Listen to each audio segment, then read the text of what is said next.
That's the very first sound that is going to be on this stream is soda tax. It's not my fault that this happened to my brain. So, I did not want it to be this way. who wants to review what has happened recently? Give us something of a recap. So, Amy. Hi. I'm pulling up my notes. I'm kidding. If I remember you correctly, can- we tethered the ship to us, and we Yeah. were completing our journey to the Rock of Bral. Yeah. We were a brave little ladybug ship towing a giant ass nautiloid. Yeah, Mhm. we fought off the sirloin steaks, and then that concluded the ship, which we decided to, or not we, but rather the captain had decided, like, hey, why don't we just tether that to the ship and drive? And we're like, can we do that? And she said, yeah, it'll take us like a week or something to get back to the Rock of Bral, but we can sell it and get like a couple thousand. And so we decided to do that. And on our way back, we all invested in our separate little DIY projects. Some of which are finished, some of which are not. And while we were working on our little individual, like, fun time projects, we bumped into a bunch of little homie astronauts. Mhm. A bunch. We bumped into some little astronaut chunguses. I forgot about the Love them. chunguses. Yeah. Chewinga. Chewinga. Yeah. Fly So on space we. guppies. Yeah, and they were very sweet, and they gave us like little blessings, except Finn, because Finn wanted to try to eat them, which I could Tracks. kind of see It eating tracks. the guppy. I don't know about eating the chungus, but that's fine. We didn't eat any of them. Mhm. And not from last session, but in between special time, there was a dream sequence for Booker that happened. Booker had a very interesting encounter in his mind palace. Mm-hmm. And we'll say that has happened, and I will give you a opportunity to slide in a little bit of RP. So where we ended off last session proper was kind of slowing down and on the approach to the Rock of Bral and seeing it come into view. But I will give you a little bit of an opportunity if you want to have Booker do anything after that dream. In the about 24-48 hours that would have happened between that dream and actually reaching the Rock of Bral. No, we can. So Booker would probably like to sit. He would immediately wake up from the dream and write down all the information he could. He would flip to a blank page. I imagine he has a little notebook that he keeps like monster notes and magic notes and other random shit in. He would flip to a random blank page and scribble down what he needs to remember, which he would scribble down the harvester, and he would draw the outline of the moth in the page. Mm-hmm. His best approximation of it. And then he would denote that the harvester wants to consume everything or harvest everything, you know, your choice of verbiage. It can eat planets. It can eat spheres of wild space. It can eat anything. It just destroys it, all of it, the whole thing. And he was contacted by. He's like jotting all of this down. He'll also jot down the symbol of Celestian that he saw in his dream. And then at the very on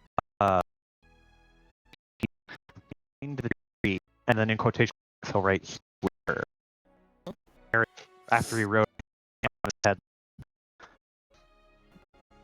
But he would get up, having before he finished, and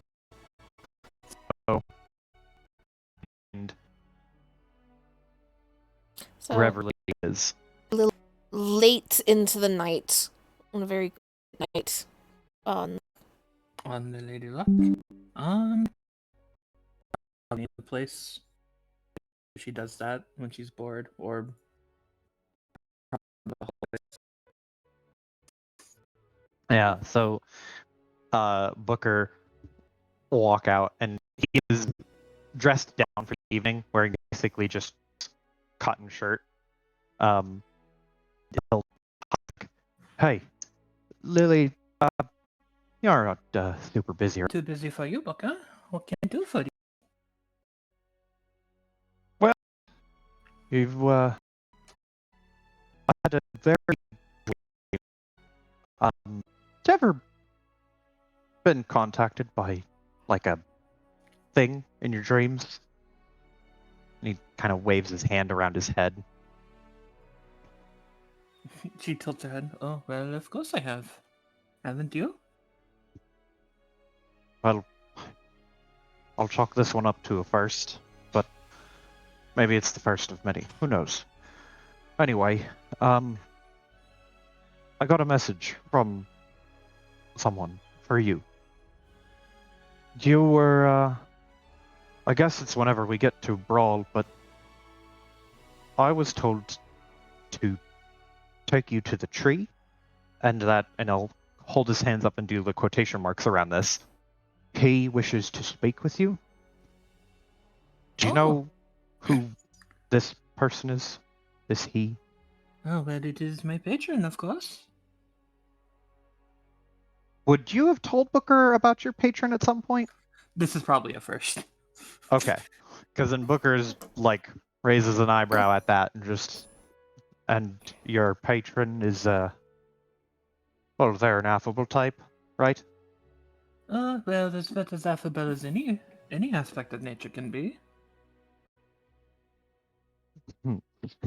Booker kind of tilts his head back and forth.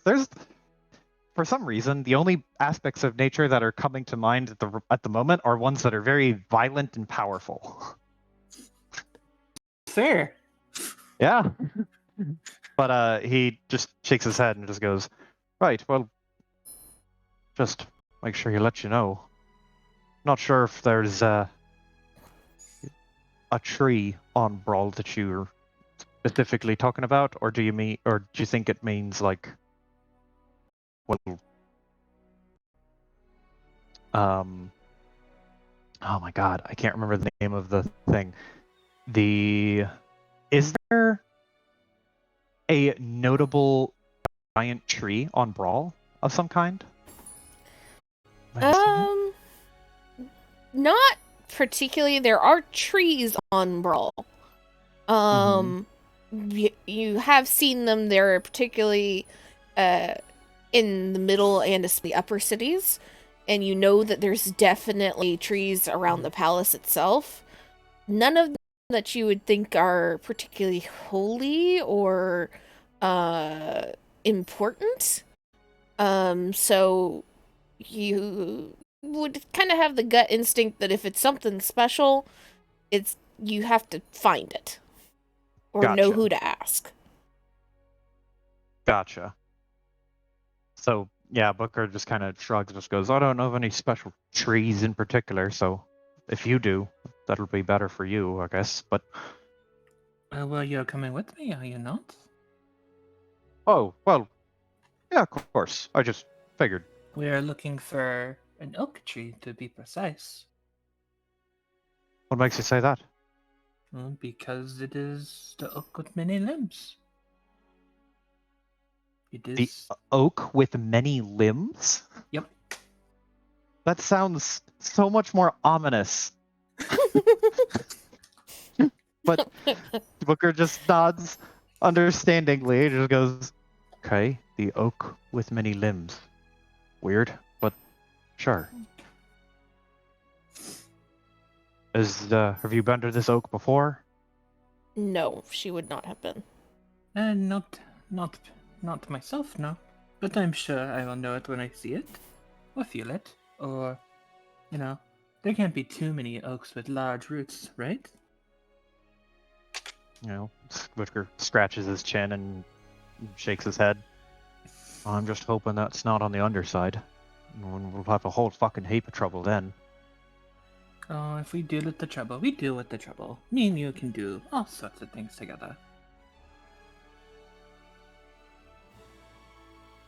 He just nods at that and will give like a curt smile and a nod and be like, "Oh, good.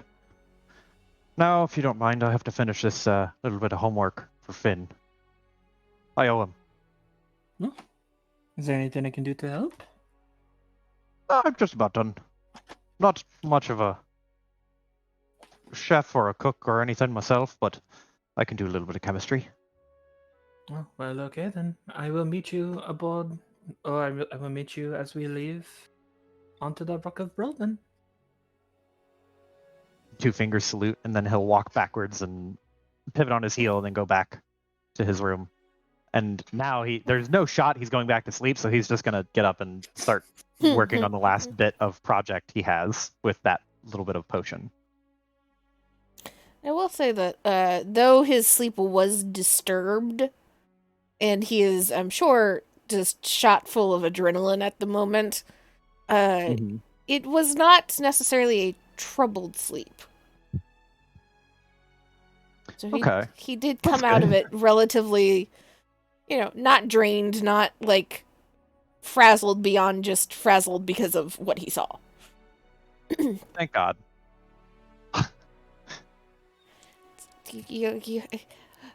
Patron's not pissed off right now, so you're good. Why'd you say right now? Because there's always a chance.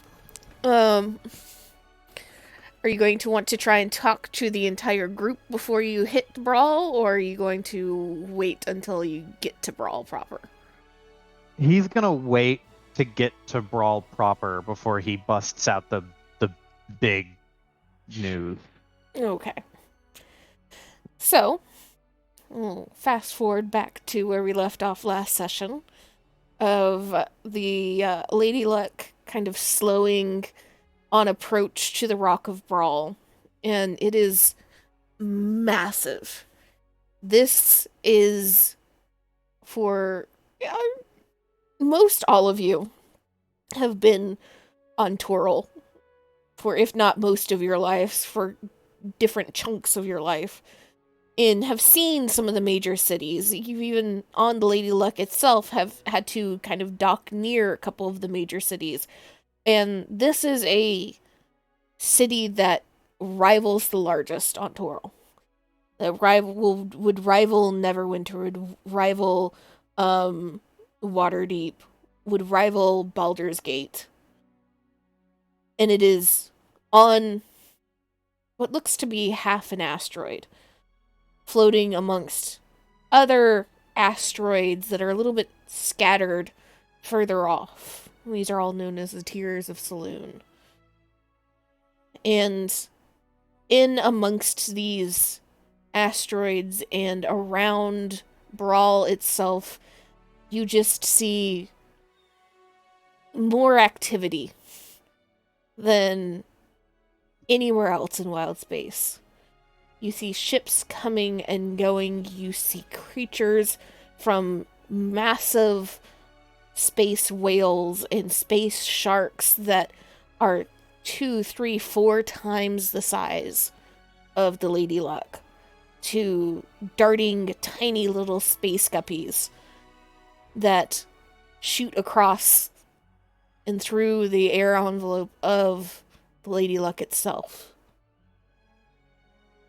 And as you get closer and closer and can start to see more of the city and see more of the ships that are heading to and from the docks, which are set up very conspicuously on the leading edge of the rock. You can kind of tell that Flapjack is guiding the Lady Luck very carefully, trying to maneuver it and the trailing nautiloid. And it doesn't take long for two large garrison ships, both marked with and flying the colors of the rock, to approach and kind of come to either side of the Lady Luck and the nautiloid. And as they level off to either side, you can see on the deck a kind of looking over the deck to the left hand of the ship. I forget what that nautical term is, but oh well. A massive Leonin with a not heavy armor, but you can see some armor hidden under brilliant blue, immaculate cloak and like coverings, and a very large sword on one hip. Just kind of lean over, studying the deck, studying the entire crew except for Flapjack, who has now come to the deck to watch the rock come into view and come closer. And his eyes finally land on Captain Elena. And you can see just this puff of his cheeks that you don't know from this distance if it is amusement and like a friendly, like, huh, I know that person, or a, oh god, this person. And Elena just kind of smiles and gives a little salute in their direction. And the Leonin leans forward again and places both hands on the railing of the ship. Captain Elena, didn't expect you back so fast. And Elena just kind of grins and hands on her hips. Well, Sartell, it's always a pleasure to see the security is so tight here. And there's just this like kind of like flash of either a smile or a grimace showing very sharp teeth. And the Leonin looks towards the nautiloid and then looks back to Elena. And it looks like you have a story to tell this time. And Elena just kind of nods. A nice wreck that we found. And it's legitimate salvage this time. And can't quite hear it, but you're pretty sure you see Sartell just kind of mutter, this time. Those of you that have been on Elena's crew long enough know that though she doesn't smuggle anything bad, she has come very close and personal with the law a few times. And you can see Sartell kind of wave to the other ship, and it slows and backs up. And he looks, we're gonna have to double check things before you. And Elena, a little less, not bad enough in the line. And she looks toward, like, Up.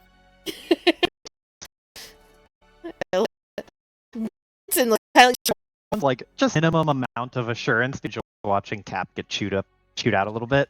like We start took care to of all the problems there. really saying that Yes. and start to look at her, then the buttons to Trixie, and you see one large hand come up nose and then cover his eyes, and then you just see this heavy heave sigh of his shoulders. Once we have confirmed this, escort ship that size will have to put you right next to the dry docks. And Elena, that is said. Anybody that is actually kind of paying Elena can roll an insight really fast.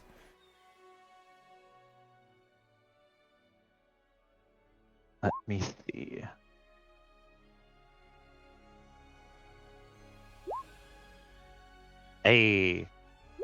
Acceptable. Get it out of the way now. Yeah, put that shit back in the probability matrix. 2 of them? Get you In a got pad. row? You know, I'm really excited about going tree searching. It's like, Booker, you're kind of like watching this back and forth between Sartell and Elena like you're watching a tennis match. But as you hear Sartell and look towards Elena really fast, like this kind of expectant, okay, what are you going to say in response? You see Elena, the kind of casual, confident grin that she kept on her face falters just slightly. And she looks, for a moment, perturbed by the idea of that docking location. But you can see her kind of bite down on what she is wanting to say and not say it. And she just kind of nods. Well, so long as we find a good place to dock and I can get on Bral to figure out where to sell this to, can't complain too much. Though I will be complaining if it takes too long for you all to look through the ship we've already cleared.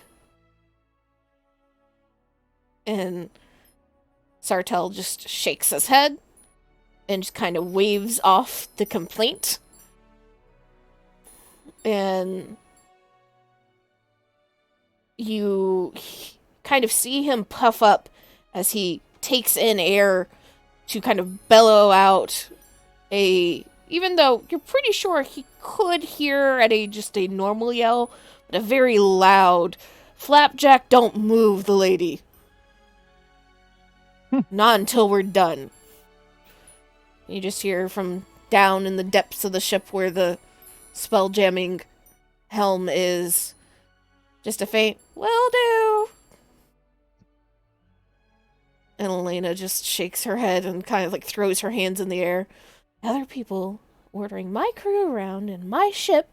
And she just kind of like walks off to let them do what they're going to do. As the other garrison ship pulls back ships that off or through the larger holes.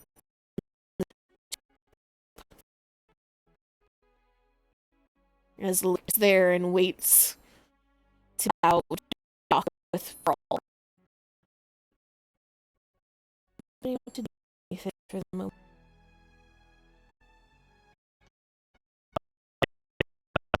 Booker will slap and standing shoulder to shoulder with her, and he'll, without turning to look at her, just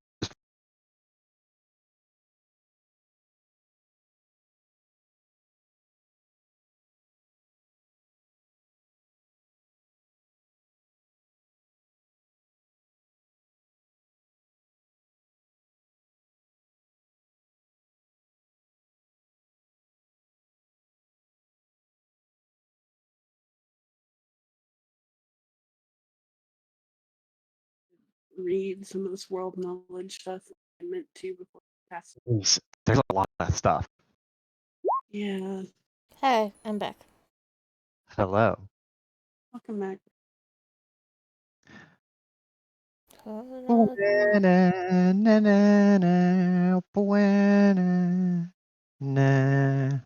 You want me to change it? I can. No, this is good. Hello. Welcome back. Yeah. So I they do expect fucked each around with the district. router. Each district must have its own unique theme, or I riot. No, certain places have their own unique theme. Oh shit. What? So Well, not district, it is location oriented. I suggest restarting the stream if you can. Oh wait, never mind. It fixed itself.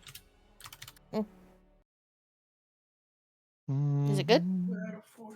Yeah, it was just flashing for some, but it's not anymore. Okay. But you were sidling up to Captain Elena. What were you going to say? So Doc will.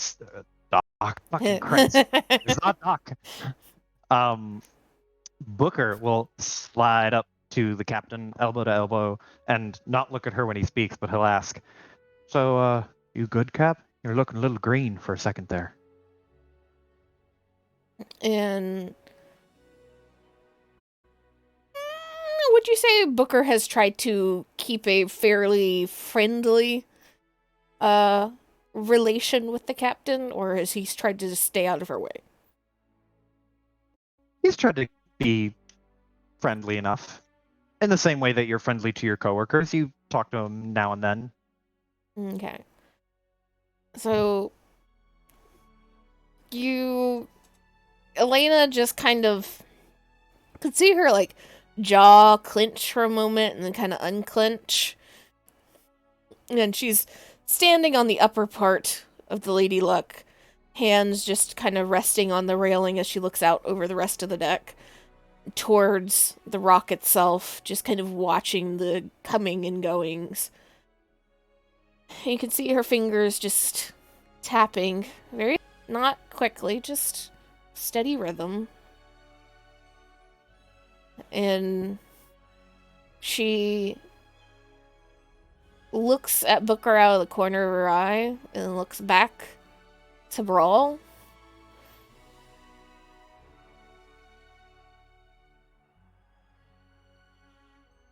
Let's just say people that make the dry dock their center of business always seem to be looking for a little fresh meat.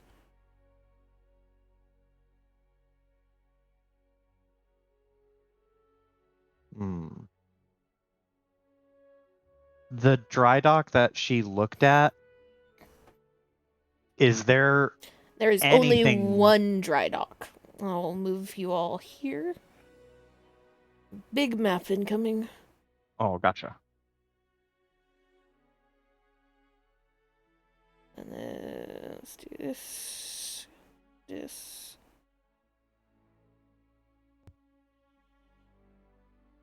Okay, can you all see that? No. I see Brawl still. Okay. Move you back here, and move you back over again. Might need to refresh. Possible. I'm going to refresh.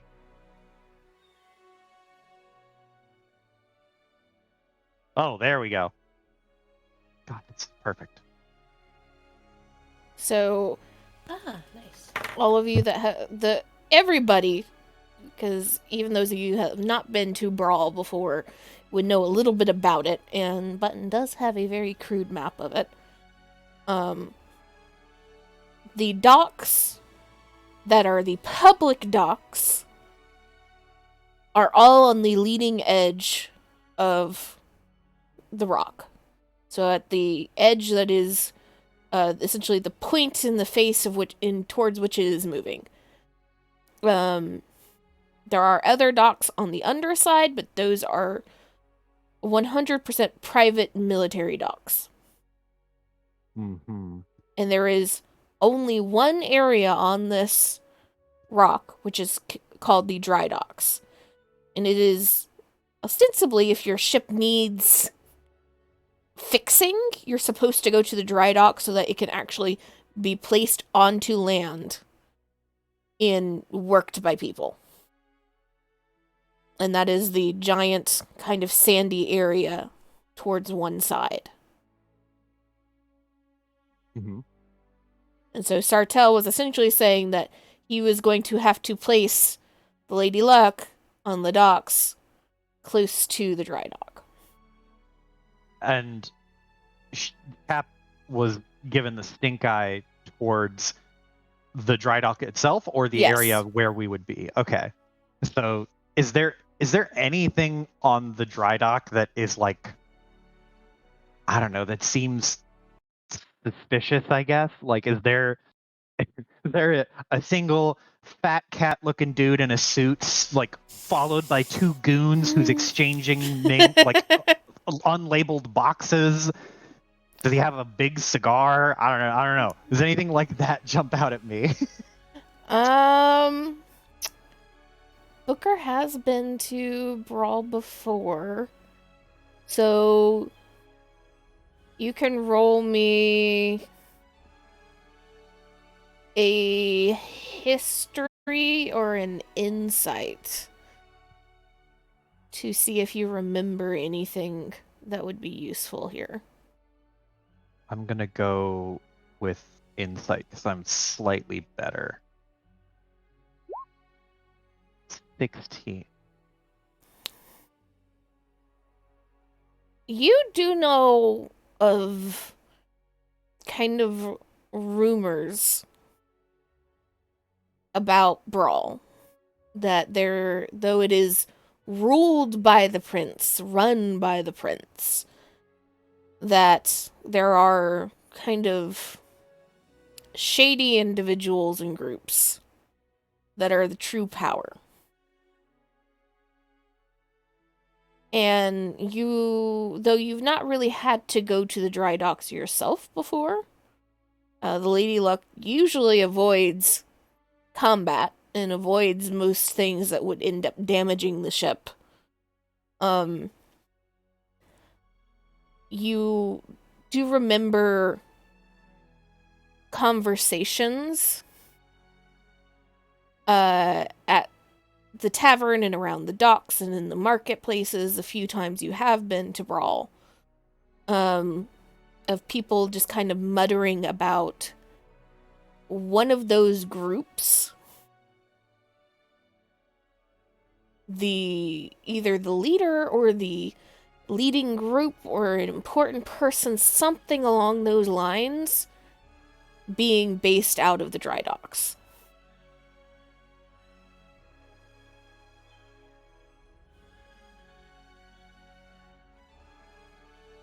Gotcha.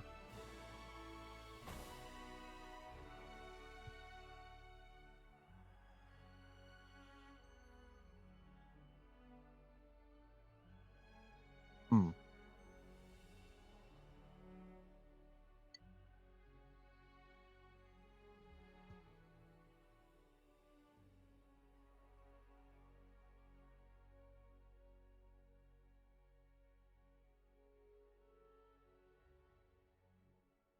And with Elena's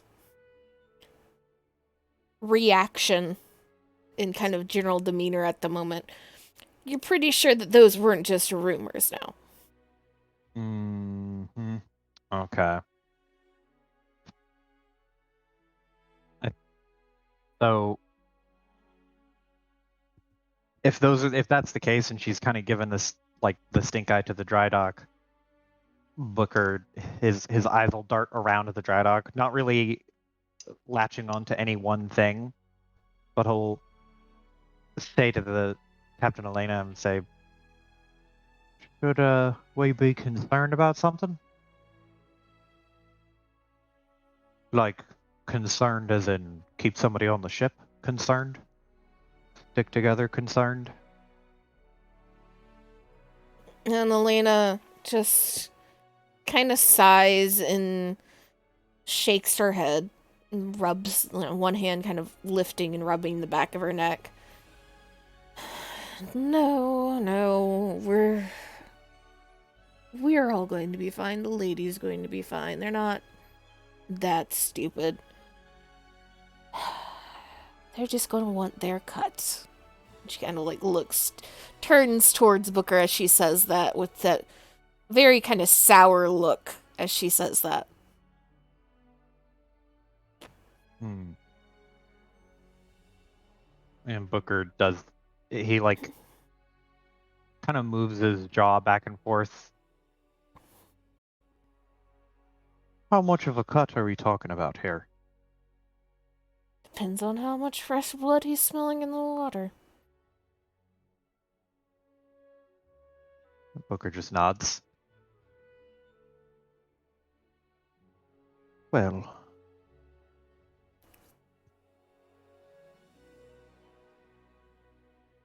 should I warn anybody else? The two newbies, maybe? How big was that cut? I didn't hear that. She didn't Depends. specify. Oh, okay. Mm-hmm. Uh, It depends on if they smell new blood, which Booker's thinking like, okay, we do have the two who are kind of new recruits, quote unquote. And he's like, should I tell them something? Elena just kind of shakes her head. No, I'll do the business. Just try to make sure they stay out of trouble at the very least. I don't have enough of a headache. I don't need to bail them out of jail.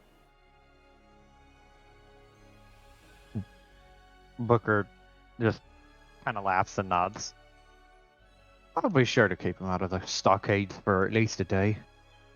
Don't have to worry about nothing. Have I ever steered you wrong before? And she just the kind of sour, tired look. He slowly turns back to that kind of signature smirk, and she just pats Booker on the shoulder. No. You've actually been something useful that we've picked up. He does like a half bow at the waist and just goes, pleasure to be of service. A little bit of a sarcastic tone, but also like a little bit like, all right, appreciate the compliment. It is a compliment. Elena will just kind of like turn away and like lean back, kind of like elbows on the railing, is like looking Booker over with a slightly more critical eye, and kind of like tucks one foot behind the other ankle. Don't suppose you were ever looking for a ship of your own, were you?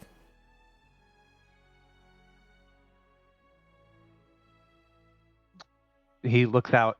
Now he's looking just over the dry dock and over the docks and then in general at all of the different ships. And he shrugs. Kind of thought about it. Wouldn't hurt. You know, being captain and all. She smirks. There are a few perks, I can admit. You might have the instinct for it one day.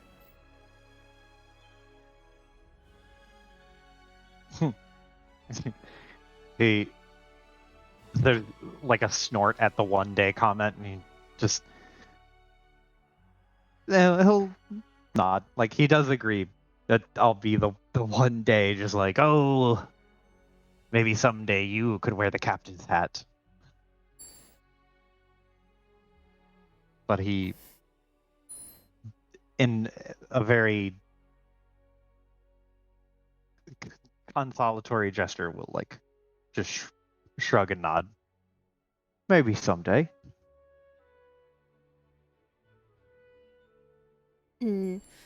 She kind of starts to open her mouth to respond, but then you can see her look past you back towards the nautiloid again and see that she is watching the garrison ships start to move.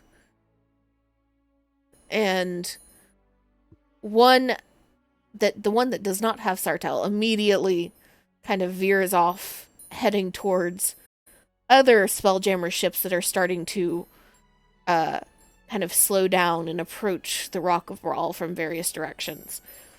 And the one that has Sartell on it comes and kind of like glides up beside, and as it does, Elena stands up straight, gives Booker another like single pat on the shoulder, and then kind of moves past him very briskly to like go see what this fucking guard is going to want. However, you don't see Sartell on the ship, or at least on the deck. And the Spelljammer, who is positioned on a kind of mid-deck on this garrison, just waves towards Elena, and then with like 2 fingers points towards Bral and starts to move the ship in this kind of very clear, expectant follow me gesture. And Elena just like 2 very firm stomps on the floor. All right, Flapjack, we're gonna go. Gotta follow that one. And you just again hear this very faint from the depths of the ship, "On it, Captain," from Flapjack.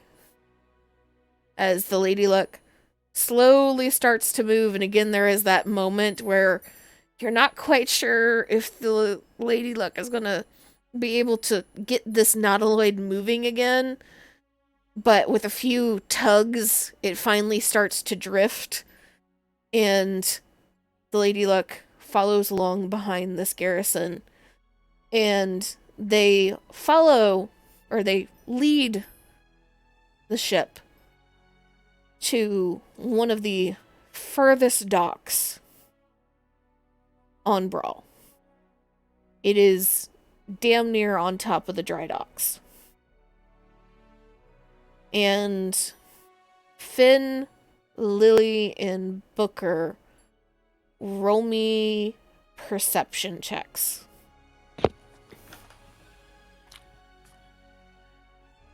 Bum, bum, bum, bum, na. Hey, let's go. It's gonna be one of those sessions today. We all have one of them. Just getting them out of the way now.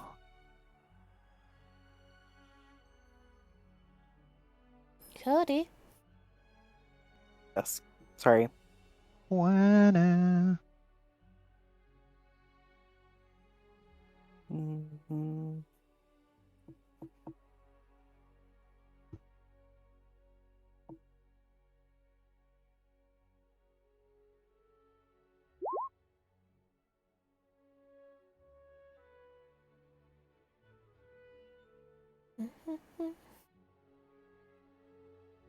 It is 12 for you. Okay. As you're kind of watching from where the captain left you, Booker, you're kind of looking over these docks with a little bit more interest after that conversation that you just had. And you've not been to Bral as often as your crewmates, but you don't think you've ever seen the docks of Bral as crowded with people and ships. You've seen it busy. It's always busy. But there are more ships than there are docks in most sections of it, to the point where there are ships practically stacked on top of each other with ladders slung over the side to get down to the docks. Oh shit. Oh boy. Okay. Only the region closest to the dry docks seems to have been kind of left empty, and you presume for either very, very large ships or for ships that need to be put there until they can be moved to the dry dock for repairs.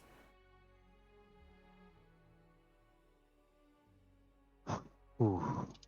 So there's a moment where Booker is like looking out, and he's like, "Wow, where are all these people coming from? And what's? Oh, right, right."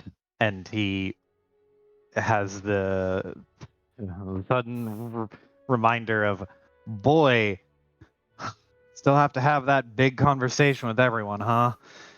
And he'll reach into his pocket and pull out that little wad of cloth that holds onto a very, very dangerous and bad thing, and just kind of stare at it like he is fucking having an episode. And he'll shake his head and close his eyes and put it back in his pocket and go over to the gangway, and he'll do that thing where he, like, you stick two fingers in your mouth and just give that really loud whistle. And he'll try to see if he can rally up everybody on the ship. It's not Flapjack, because Flapjack's accounted for and doing his own thing. But do the summoning whistle, and he'll just wait by the gangplank. I assume there's a gangplank. Mm-hmm. Yeah. Okay. It's not out at the moment because you're not fully docked yet, but it is where it will be placed. You know, Booker, it is much more polite to simply call the people. Well, that is true, but I like whistling. You have no idea how long I had to practice to be able to do that. Well, don't do it for us. And she gives him a playful, like, slap on the arm with her. Because she doesn't have hands, she has ivy vines, so it's like a whip crack.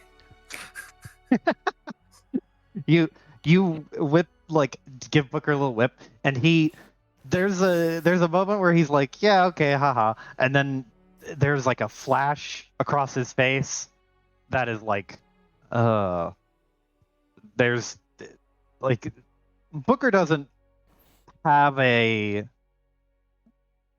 I guess he hasn't delivered bad news, or doesn't have like a recognizable, this is the face he has when he has something bad to say, kind of thing. But if he were to have one, it would look something like what he is doing now. Is whistling bad for your mood? Huh? And looks down and notices Button. And, like, there's a part of Booker that is ashamed of himself because he was so zoned out that he did not hear Button approach, which is just, that's bad. Saying something. Micken kind of walks up behind Button. He very clearly had been reading, and kind of like is finishing the paragraph that he is reading and kind of like trying to close the book, but also not wanting to like stop reading. And you just get this like very quiet. I mean, generally, the whistling is a sign of good mood, so no, unless he looks up to Booker, and whatever he was about to say immediately dies on his lips, and he just like, you see the very deliberate closing of the mouth and closing of the book. Booker's not trying to give Micken like a death stare. He's just giving Micken a very placid look of just like total indifference to what he was saying, which I imagine Micken is probably like slowly shriveling. He's not necessarily shriveling. It was more of a like, he was going to say something and then looked up and realized, oh yeah, there's such a thing as like social niceties. Maybe don't say that. Button has no social knowledge on when to say or not say stuff. So, Button will take what Micken said, and then we'll look up to Booker and just plainly ask, "Oh, then why are you not happy?" I'm not happy. There's just some weird developments going on, and I figured I'd let y'all know, not here, but somewhere nice. I know a couple of places on the rock here, but there's something important that we all have to discuss as a crew. And I would have liked to drag the captain into it, but she's a little preoccupied with some other business, he says, and then there's a pause where he looks at Button and then will blink and say, in terms of probably dealing with some less than reputable folk, if you don't catch my tone. Are you saying that in such a way that you're trying to keep the captain from hearing you? Yes. Okay. He's trying to say to Button that. And very, very quietly. He'll also add, despite trying to be quiet, that he is like, don't let the captain hear. Mind you. Got enough on our plate right now. Button nod, nod, nod. Button looks like they're about to say something, but then cuts themselves off. And Just nod, nod, nod. very slowly, the Lady Luck comes in line with the dock, noticeably a little bit further from the dock than normal. And like Lily, Finn, and Booker, all of you are like, wait, the gangplank's not gonna reach. And as soon as you like start to think that, you realize why, as the Nautiloid just kind of like bumps into the Lady Luck from behind and pushes it the last couple of feet to where it actually needs to settle. And the kind of momentum sends the entire ship bumping forward, and then kind of like as it reaches the end of the chain, kind of sinking back again. And so there's almost this moment of like not super pleasant carnival ride as it finally finds its equilibrium and where it's going to stay. And without another word, as soon as the Lady Luck has kind of stilled completely, the gangplank slowly extends from the side down to the dock, and the railing where the gangplank appears just open to create a relatively sturdy, safe walkway back and forth from the ship to the docks. And I will move y'all here.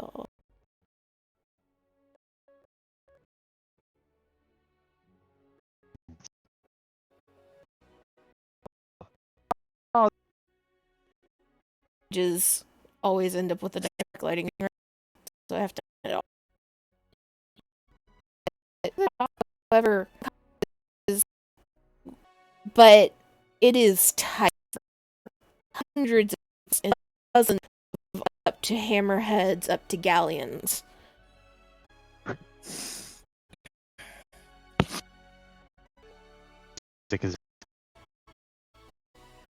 Out from where she had gone below deck on the Lady Luck.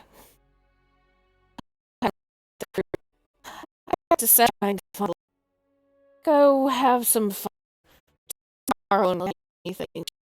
Like back under deck, pause again, and point at Finn, and just be like, and you find that tea you found last time.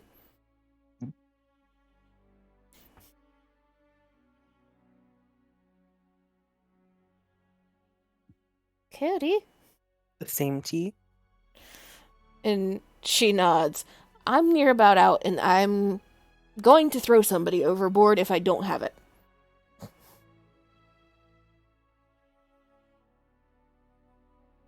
And sorry, just so that I'm not mistaken, not my new morsels, but the same stuff. Yeah. From last session. Well, it's improv. Oh, okay, cool. That's what I figured, but I wasn't sure. You found some special brand of tea somewhere on the rock that you have now gotten the captain addicted to. I'm on it. It has astral caffeine.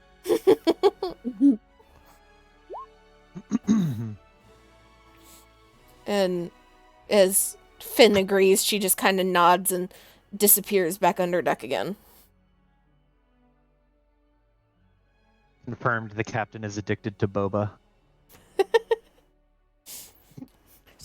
The strongest black tea in the galaxy. With little tapiocas.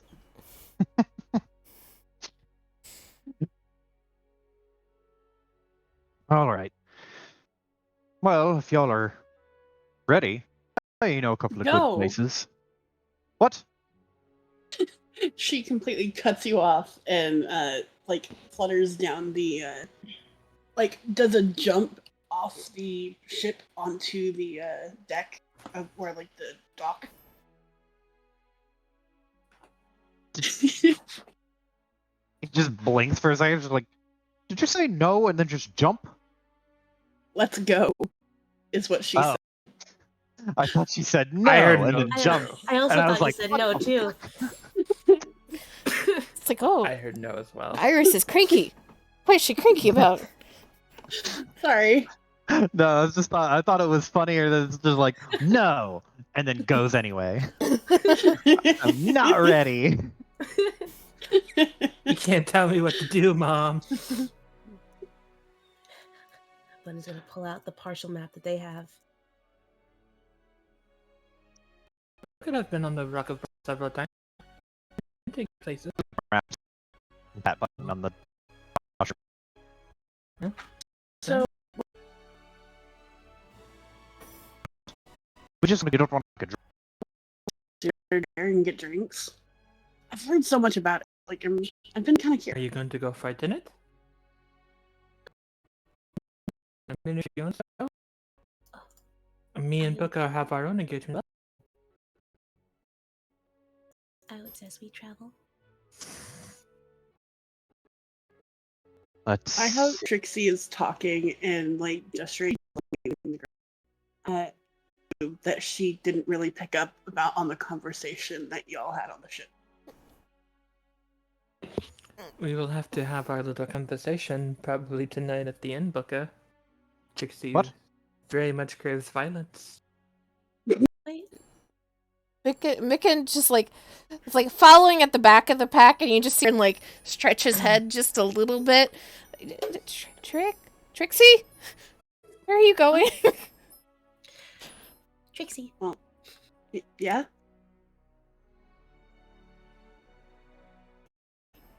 She looks between Button and Micken. I think Booker wanted to tell us something. I assume it was important.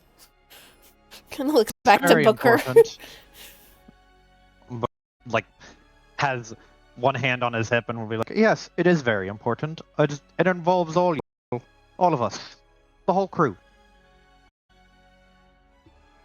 So it's important for all of us, not just you. Yeah, all of us. In fact, it infects all of us, or it affects all of us, like, to a very disturbing, uncomfortable degree. And I'd like to have the conversation over something delightful, and also probably a little bit intoxicating. Oh, well, if intoxicating as you want, we can go to that tavern.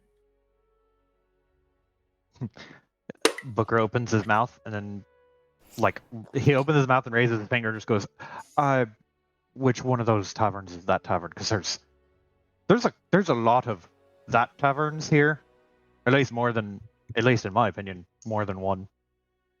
Yeah, look at my public thing real quick. Because we got, well, if and we're looking to let Trixie, well, for lack of a better term, fuck some stuff up. There's the rock rat. Guaranteed to I get into a was fight there. I was thinking of the Happy Beholder. I haven't seen Luigi in a long time. I do like the Happy Beholder. Let's go say hi to Luigi.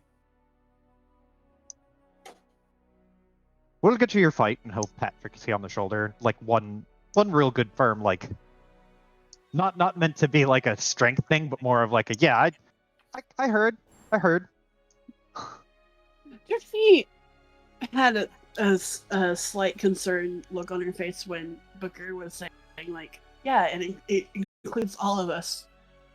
And but she kind of lets it slide. Shrugs like, I mean, we're gonna be here a while anyways, so as long as I get the chance, that's all. You'll get your shot. Mhm. Trust me, if there's one thing I know about violence, it's that I can read people who have got a penchant for it, and you're not too shy about yours. I can respect it. Get just a tiny choked noise from Micken. Not quite sure if it's just a choke or a laugh. Button is vividly recalling Trixie dumping the fucking asshole elf out of the bed. I mean, it's the easiest way to make a statement. Just kind of shrugs.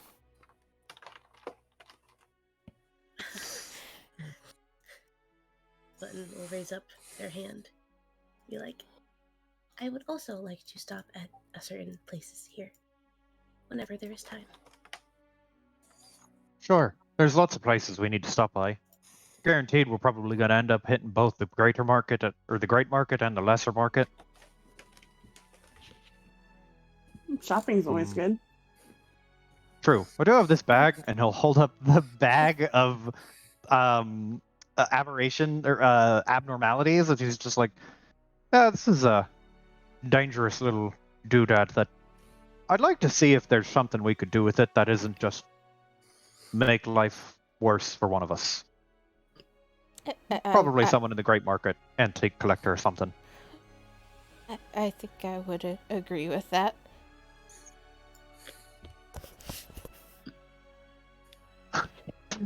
Micken speaks up, and then Booker looks at him, and then gives him a real narrow-eyed look and raises an eyebrow and just goes, "You're a magic-y type, right? You're a wizard boy." Yes? You got your spell book? And you see him, like, his eyes dart down to his hip where there is a book in a holster. Why? No reason. And wipes his nose, like, with one finger and does, like, a clicks his tongue. You're like, hold on to it. I'm gonna pick your brain about it later. Nervous hand now clutching the book holster. Very much like Booker is now going to try and steal it. If you were looking at Booker when he was talking to Micken, and looking at Booker when he is facing away from Micken as he's walking down the gangplank, you would see the transition from, like, being a bit pointedly inquisitive to smiling as his back is turned, so that he just like Micken uncomfortable, and it's very entertaining to him to have a little bit of picking on Micken.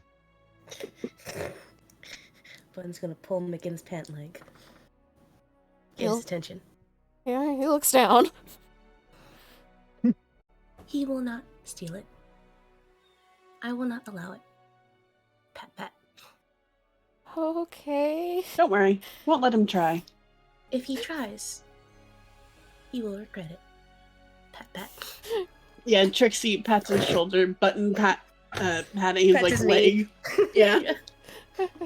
Micken both seemingly both relieved, also like now squeezed between two incredibly violent friends, and a little bit concerned in a different way.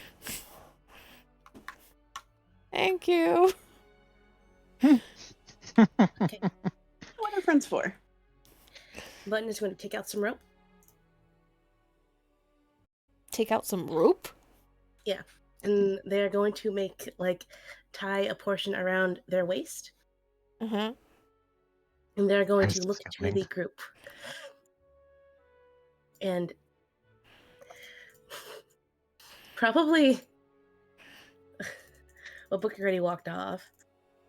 He's not far ahead though. He's like a little bit down the gangplank. And I assume Liliana is riding on Booker's shoulder again. Oh, of course. My favorite ride.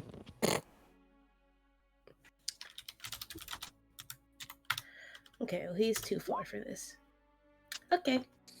Button is going to hold the rope out and ask very plainly, okay, Micken, can you attach this to your belt so I can focus on my map? And Micken just blinks, and then rapid blinks, and then slowly I could takes just carry rope.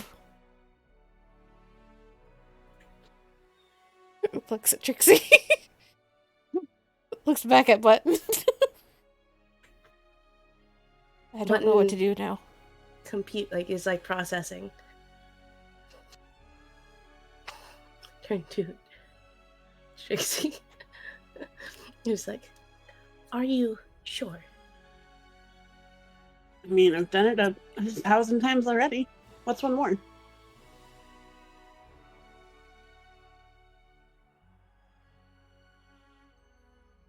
Okay. Hands back rope. Puts rope back away. Because, Button, it's just... So they are trying... I see.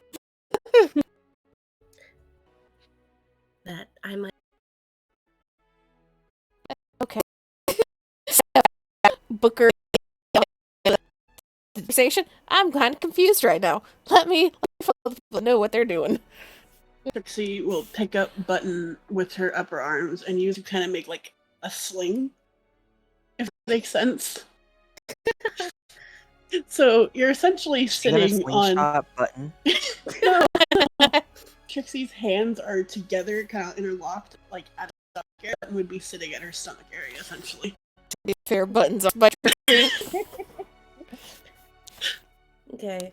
Well, Button is going to pat Trixie's shoulder. Cody. Fuck.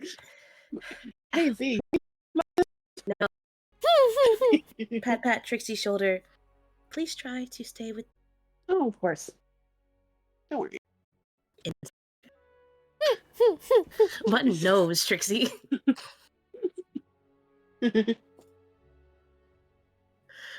Fucking... Don't fucking lie to me, motherfucker. She was going in that direction. It's just that it took her a second to remember where they were. Her eyes darted a little bit. Please try to stay with the group. I am going to focus on my map. It will be the best map. Yeah, no worries. Nod. And Button gets to work. Take some long strides towards the group. Booker Real-time map making go burr. leads the group along the docks, and you notice that almost all of the docks, because they are positioned essentially on the cliff side of the meteor or the asteroid, all of the docks end in caves and caverns that you go into, and there's a couple of shops that are kind of carved into these caverns on either side, and all of them lead ultimately up to a set of stairs carved into the very stone up onto winding, hilly streets. Nowhere, at least in the lower city, is paved or cobblestoned or anything like that. They are relying solely on the natural rock of Bral itself. And as you enter into the lower city proper, away from the docks, it is crammed and packed in. there are no space between most of the buildings. They are made from all types of materials, from wood and stone and straw and thatch to bits and pieces of maybe bone, maybe chitin, maybe you're not quite sure, the pieces of creatures and things that even the most experienced among you are not 100% certain that you've heard of. And just in every style imaginable, crammed in as close and as tight as possible. To the point where, as you walk through some of the narrow streets in between the buildings and in between the blocks, there are moments where the only thing that reminds you that you are out in wild space is having to look directly up to see the strip of swirling wild space above you, as you can't see beyond the buildings and the streets around you. And very close to the docks, just a few blocks in, is a tavern that takes up a good half of one of these blocks. And you can hear the music and the noise and the chatter from almost from the docks themselves as you come up the last few stairs. And as you round the corner towards it, you can see people moving in and out, and all of you notice that though it is common to see a mix of races and a mix of different peoples and cultures on Toril, it's nothing compared to the Rock of Bral. There are species that you walk past that's some of you, Sir Button and Trixie, at the very least, have never even seen. And even for Booker and Finn, who have gone to the Brawl even fewer times than Lily, some that you've only seen maybe once or twice. And all of them seem to kind of be congregating in the shops around this block, in around this tavern. And outside of the tavern, you see a kind of cartoonish sign of a smiling, laughing beholder, painted in bright purple. And as Booker kind of maneuvers through the crowd towards the front door, you want to say anything, Booker, or are you just going to push your way in? This is the Happy Beholder. Happy Beholder. So let me see. Let me make sure that I'm not missing anything.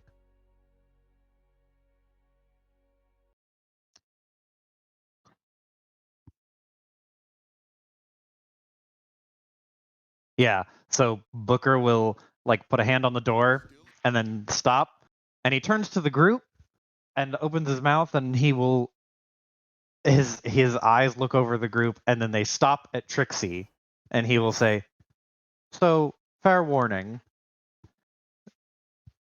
Luigi's got he can be a bit of a temperamental sort. Don't make him mad.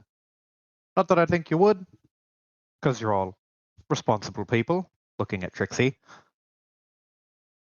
but Never ever made anyone mad. She's grinning. he shrugs and just goes, "He's a likable guy, and he is not one to be taken lightly. Nor are any of his favorite customers here. A lot of fans on the Rock of Brawl here. But other than that, welcome to the Happy Beholder," and he'll push the door in. So as the door is pushed in, you all see inside a pretty, by most accounts, kind of standard, hold on. Me and YouTube are having a fight here. I don't think that it liked me having all of these YouTube videos up in preparation for shit.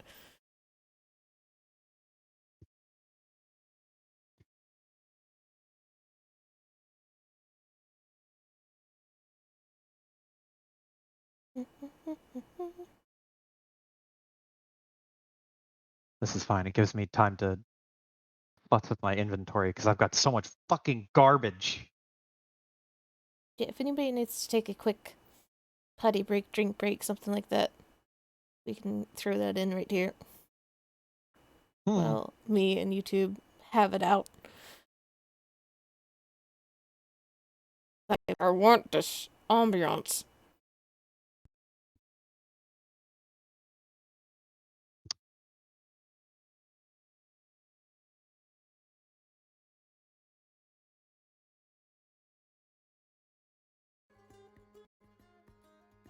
Yeah. It has the vibes of. It almost has the chord progression of Soldier Poet King. Close. It's noticed. really close.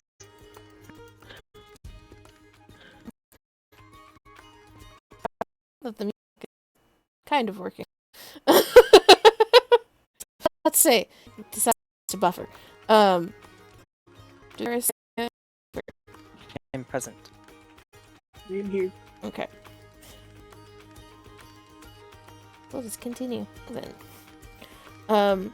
As you push the door open, you see just a bright and lively tavern.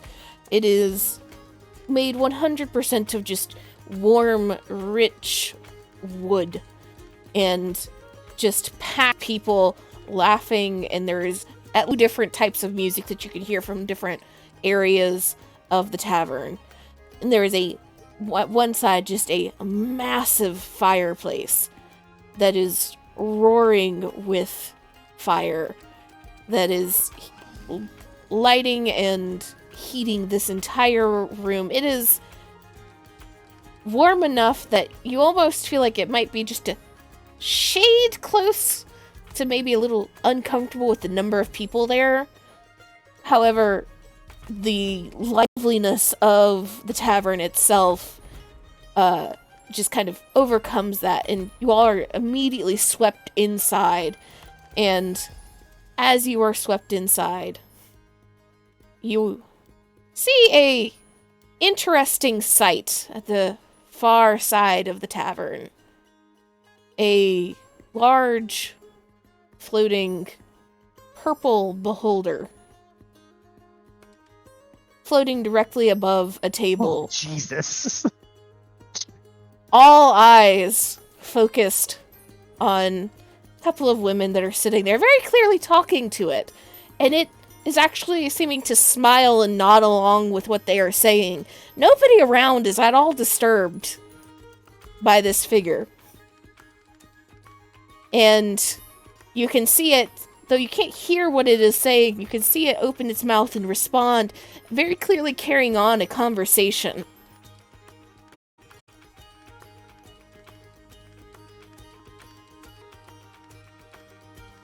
He looks to Booker. They look of, is this normal? Booker is. He is. Liliana in a waves. place. Oh, Yeah. lady, hello. And Booker will like gesture with his hand in like a presentation way towards the big fucking the big guy, and he will look at Trixie and he will say, "Luigi." Large Luigi, mind you. And I will share a different picture because I do have artwork that I am using for him that is different than this. I would hope so. This is what's directly from the book, which is also very amusing. I believe you. I love how fucking he's so huge and leaning way the fuck in, just like, yeah. Yeah, that's like me too. It He's just like, tell What are me you talking more. about? it's good for the So retreating. vibes. It's good for the vibes, and this is large Luigi. Trixie will lead into Booker.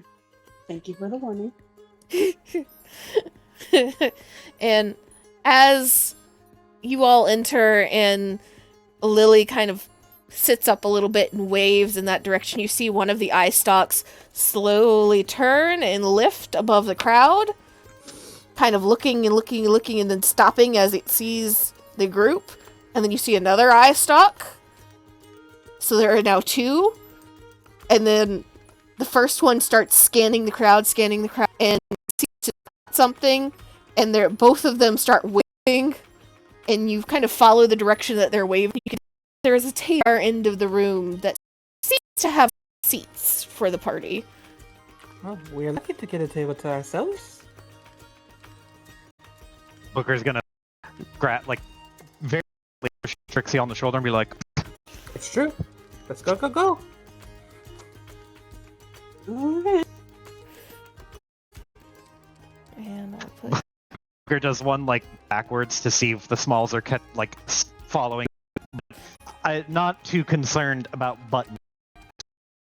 Slow, small metal train making his way through the crowd. Micken is very clearly kind of stunned by the... Just will very quickly try to follow without making too much of a fuss.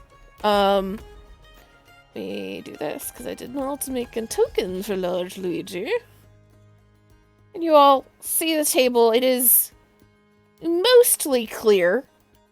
There is no drinks or anything. It looks like a couple of the other tables around have placed stacks of their own dishes on this table. And as soon as Booker, you've managed to hit the table first, all of the dishes on the table start to lift and slowly rise into the air, and you all can look back towards Luigi, and you can see one of those eyes that was kind of tracking you from the door to the table is now glowing a faint purple, and watching the dishes as the dishes rise above the crowd and start floating back towards the bar.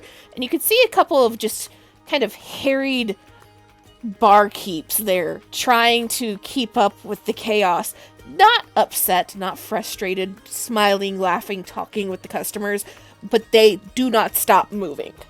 And the plates slowly sit down onto the counter, and it takes only about 30-40 seconds before one of the barkeeps rushes over, sweeps them off into a cart, and sends it back into the back kitchen before continuing with what they're doing.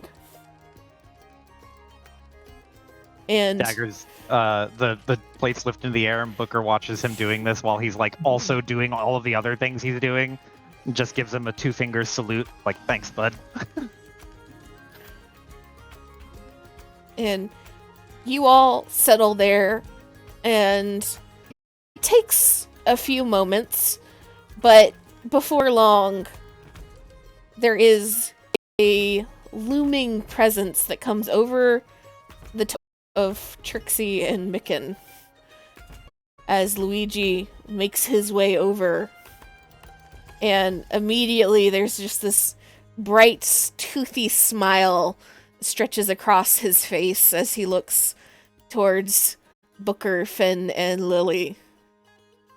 And you just get this kind of nasally voice that comes out.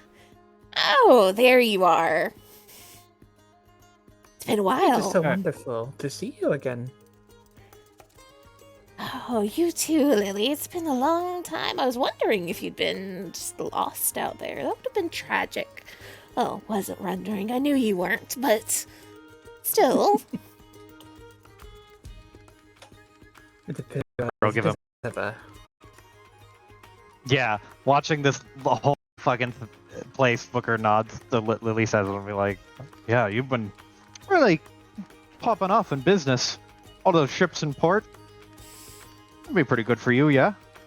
And as you're talking, you can see about half of the eyes are focused on this table. All the other half of his eye stalks are looking in various directions, moving, and you can even see one kind of bend down, swoop one of the chairs at one of the other nearby tables to push it in to get it out of the way as somebody walks past. Very clearly, like, completely aware of everything that is going on in this tavern at the exact same time. And he kind of bobs in the air a little bit that you realize to be his version of nodding. And just kind of the entire body of the beholder just turns in this, like, what would be a kind of head tilt as he sighs. Oh, there's so many refugees, and then none of the places here want to house them, of course, because the prince is being, well, the prince. And he starts going into what you can see as a rant. And who's feeling lucky today? Who wants to roll me a d20? Not me. Not me, which is exactly why I'm gonna roll it. What do you want? D20.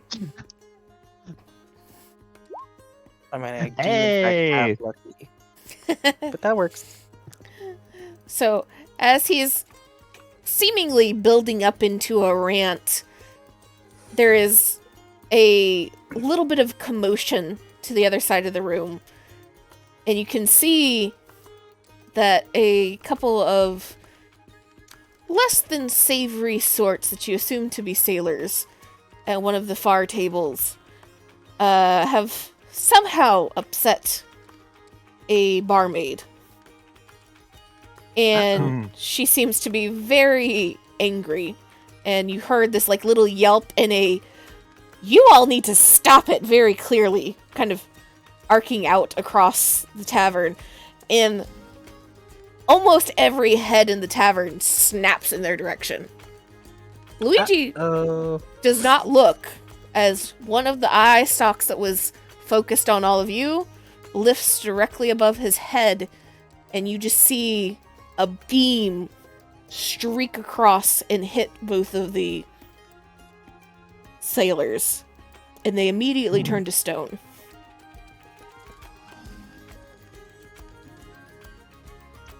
And there's just this kind of 2 or 3 second lull in conversation before a couple of people get up from their tables nearby, heft up these statues, and chuck them out the front door and return to their seats, and everything picks back up exactly how it was.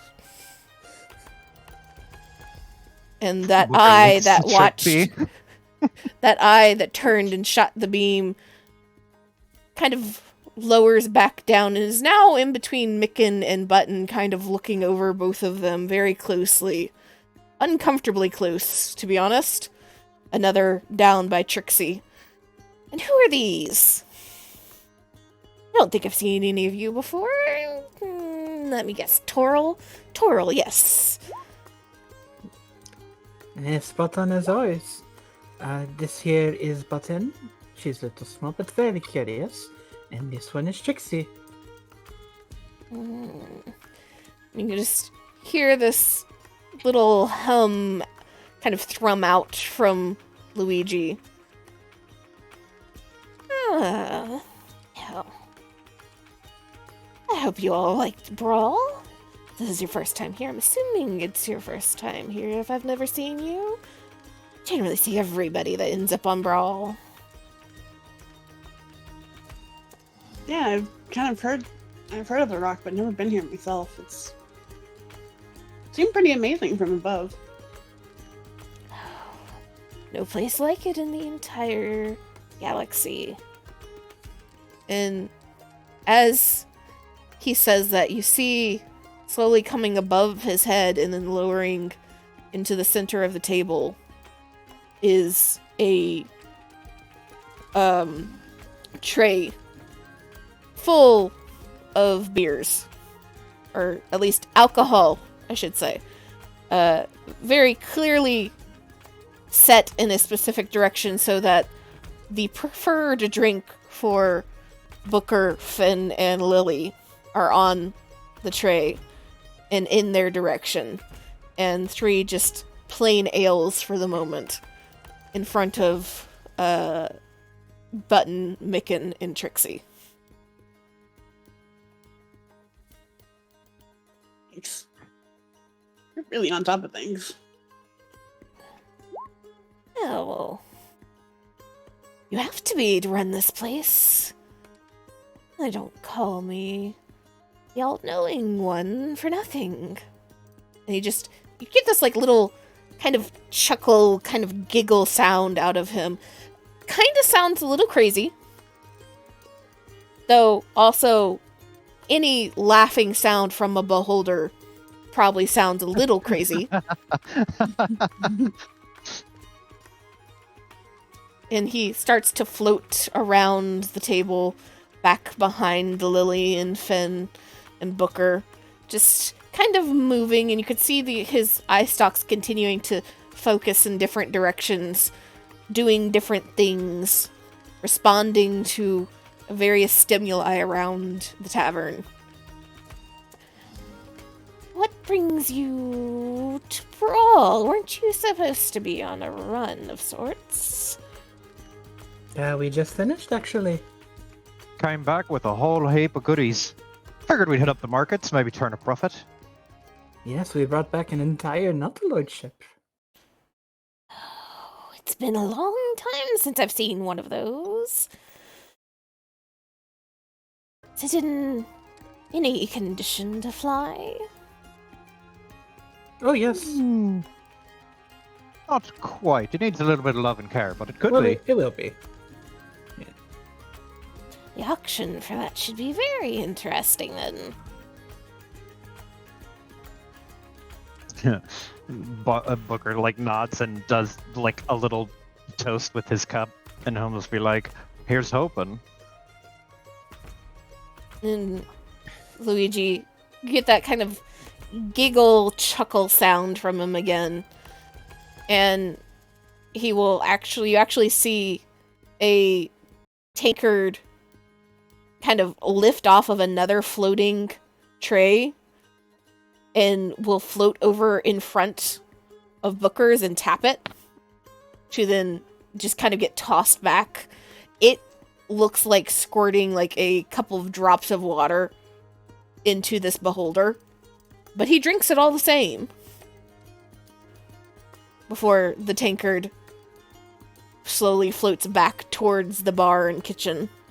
And you see another one seeming to move to join the still floating tray before it actually meets, or actually gets to the table it's going to. Is there anything I can do for all of you? The Booker will look to the 2 newbies of Button and Trixie and be like, "Oh, if you're looking for a specific drink, now's your chance." Real quick, what was the name of the tea that the captain liked? Oh no. Okay, Make it up. Black tea. Black Pure tea. black tea is what I heard. Make it up. Giga Boba. It's the tea Z got earlier this week. That's the reference I was making.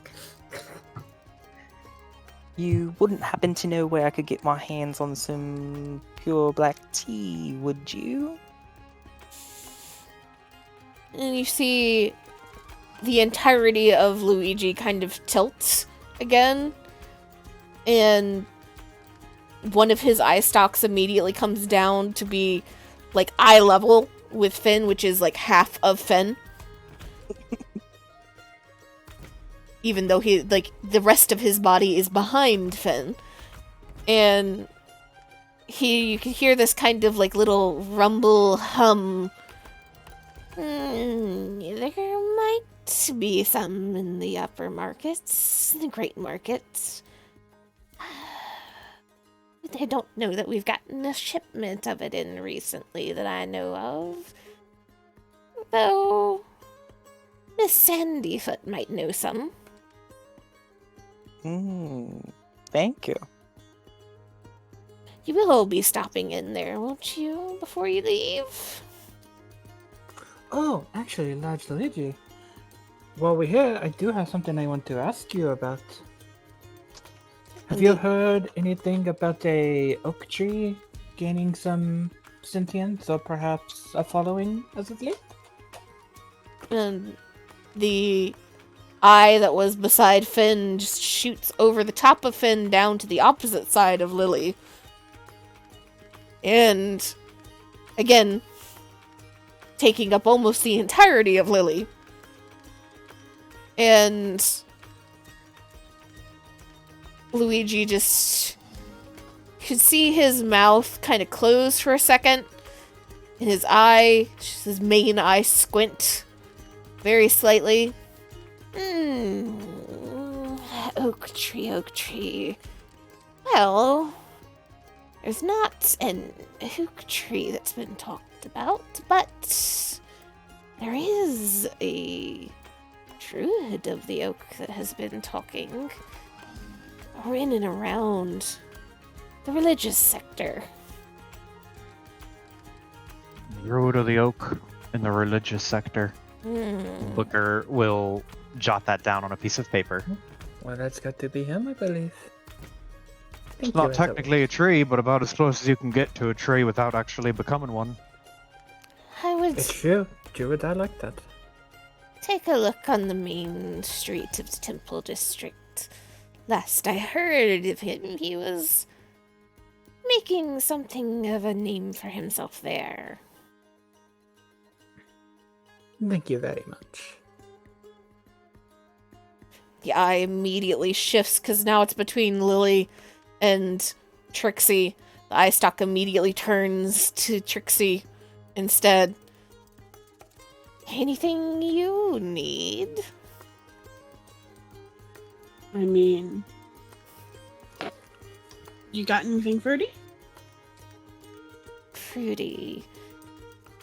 We Sweet. do have... Sweet works too.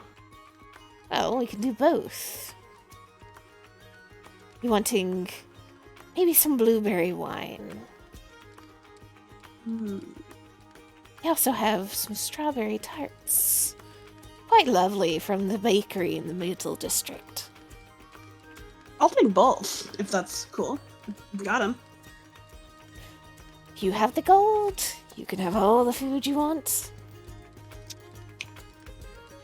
Yeah, I got money. And the eye stalk kind of shifts to look across the table at Booker. And you get this, like, very clear without him even asking anything, like, and you? Booker, like, just holds up the glass or the mug that he's already given, and he'll be like, I'll just stick to my usual.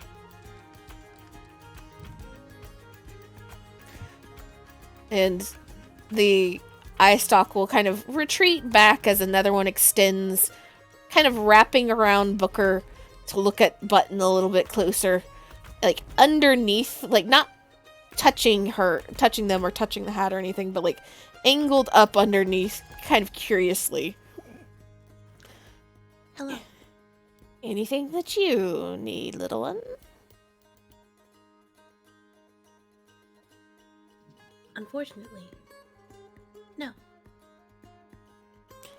Oh, don't say that. It's never unfortunate to be where you need to be. And if you need something, you can always come to me. Well, I have one question. Yes? Are you aware of the price range of Elemander's star charts?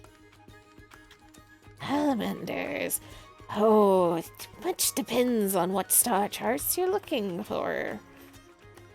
They're all expensive, but they're worth it. They can be updated at any time should you bring them back.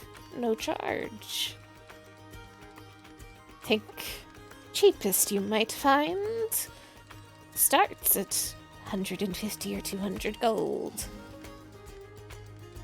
Some of Astral Sea, which is near impossible to truly map, can go for hundreds.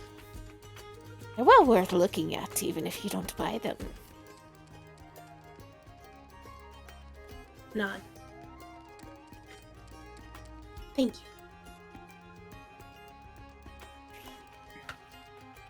And you can hear the swinging of the door as another group comes in. You see two eye stalks kind of lift up and turn in that direction. And Luigi doesn't say anything regarding them, though you all can kind of get the sense of, like, his attention is starting to shift again. If there's anything you need, just give me a shout. And should you need a room, I still have 1 or 2 available. Maybe not enough for all of you to have a bed. But I would advise, if you want to stay in an inn, get it quickly before all of them are sold out for the evening. It's been rather an issue. I think we'd like to take you up on that. How many would you like? 1 or 2. She looks to everybody. Booker shrugs me like, and will say, "Oh, I don't mind getting friendly. We can all squeeze into one." Gesturing to like the smalls. And he will kind of look across the table, a room with 2 bunks that might be open. And it will cost a total of 5 for the night. 5 gold. That is almost perfect. 1 gold a person. It would be. Oof. Assuming it works out evenly and he can still run that pool with each of the PCs. 1 gold.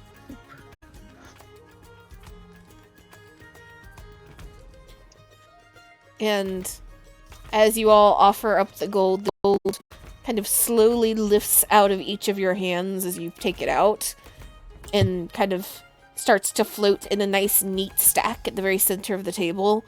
And it doesn't float any higher than like Booker's eye level for a moment before a very large iron key floats over to the table and just drops directly into the center of it.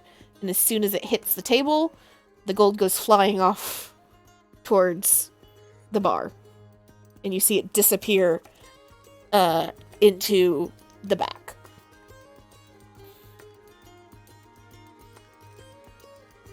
Okay. And Luigi just kind of gives another smile. Always a pleasure. If you need anything, let me know. And turns and starts to drift off towards where he has sent the new group. Oh, he's a gem. You don't get a lot of these. You don't get Luigi's everywhere, but when you get one, it really leaves an impression. Oh, too And he true, puts a hand too over his true. heart. All right. That's Booker how will you're gonna word that, huh? do what's the word? What? So that's how you. That's how you word it, huh? How I word what? She's just laughing because like it's a fucking beholder. Like Everybody needs a Luigi in their lives. Listen, everybody needs a Luigi. Don't care who you are, you need Luigi. The bigger, the better.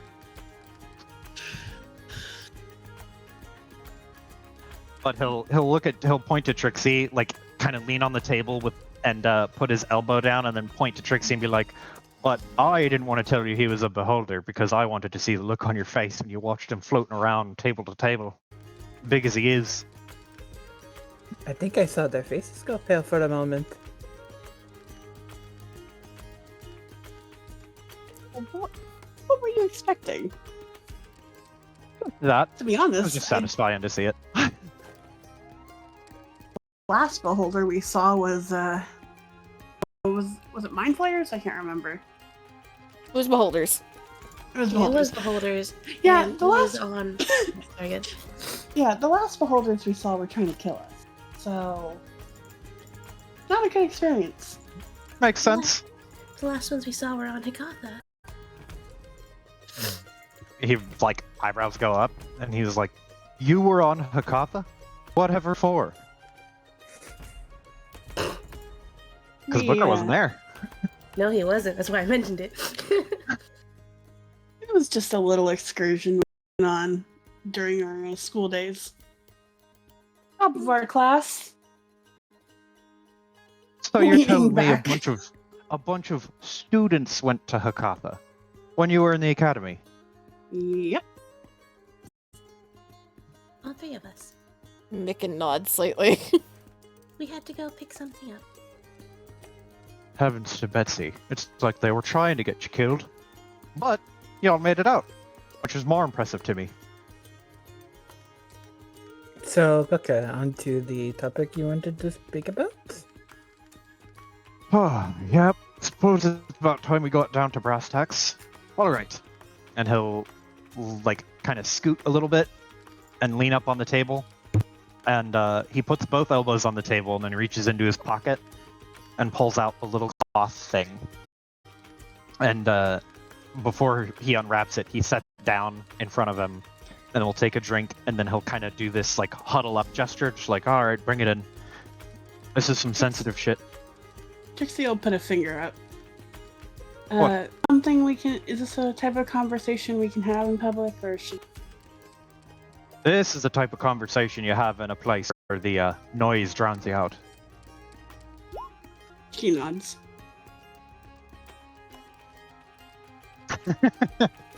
Button on top of the chair. Like, he looks down. He will very gently reach down and nap and show that inside it is one of the orange balls that, when it made contact with some on the ground or like any sort of flesh material, it would grow those vines and like erupt. So he has it on that cloth napkin, and he will, like, he pulls out a dagger, the carapace dagger that he has, and he is just like fiddling with it. Like, he has the butt of the dagger on the table, and he's like holding the tip of the knife with 2 fingers, and he's just kind of teetering it back and forth. And he'll just go, "I swiped that when we got attacked by a ship a couple of weeks ago. Well, before we even came upon the that Hulken vessel that we towed back here, right? Figured it would just, this stuck out to me. I didn't recognize it, so I figured I'd snag a piece of it while I could. But I'm gonna tell you all something that half of you are gonna either laugh or think I'm crazy. So I sort of had a vision. That's about as simple as way as putting it. But this thing, and he points to it, is way more dangerous than it has any right to be. Big time dangerous. I'm holding on to this piece because I need to figure out how to fucking kill it, or disenchant it, or something. But long story short, I was given a vision, and this thing, it's part of like a bigger creature or entity or something called Harvester. And on this Harvester, I don't know nothing about it except it's vaguely like a moth-shaped creature, and it uses these crystals to consume a planet. And I'm not kidding you, the whole planet, top to bottom, inside to out, it eats the whole thing. And if that weren't bad enough, it isn't done. It'll eat up the planet, and then move to the next one, and the next one, and the next one, until it gets to a star. And then it'll eat the star.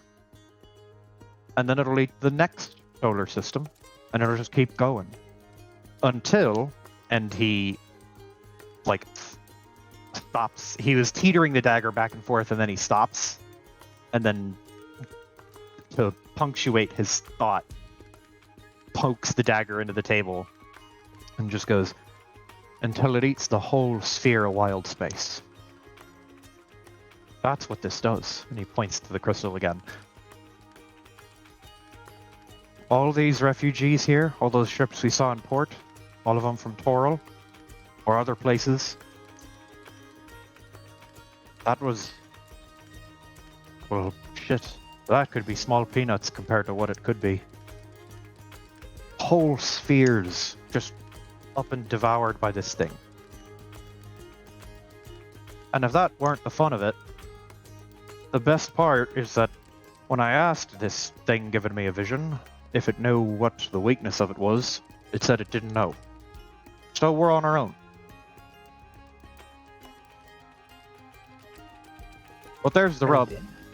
We've got a monstrous force just rampaging around through wild space, eating its heart's fill, and it'll just keep going until everything's gone. Ain't no running away from it. You're only just delaying the inevitable. So we gotta figure some shit out.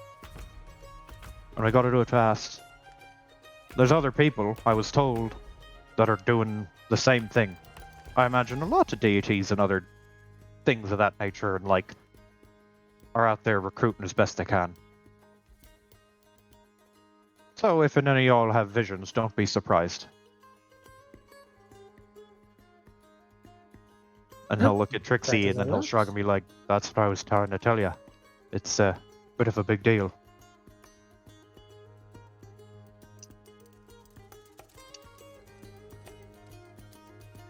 Should we not go and talk to, some sort of leadership about this? We could try. But I'd like to go to them with a little bit more something tangible so that we could, I don't know, something. So, what I'm hoping to figure out here on Rock while we're here, maybe go around to see if there's some other magic people or other history or religion buffs. Someone's got to know something about this. And I'm aiming to find them and figure out what they know. And once we know enough, we can go to some leadery types and kind of lean on them.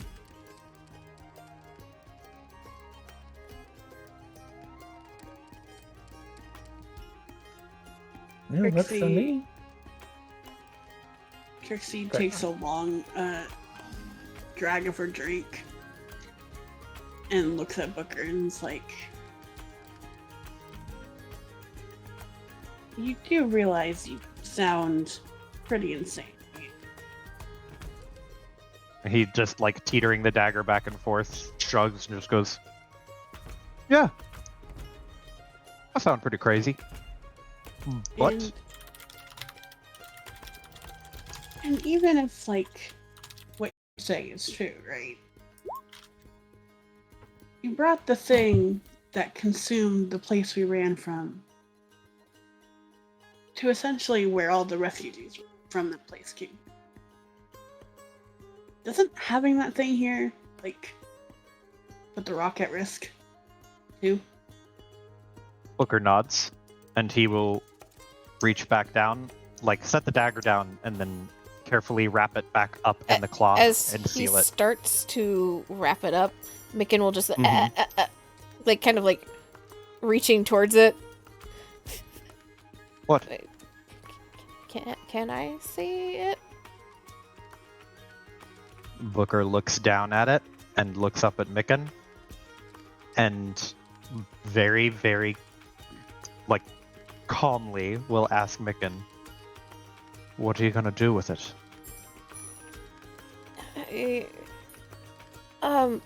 Well, it should be magical theoretically, right? In theory. I don't know if it's as big of a thing as it is. I'm sure I'm not going to be able to find out much, but I can, try to see if I can figure out something. Booker will carefully, like, tug the corner of the napkin so that it slides closer to Micken.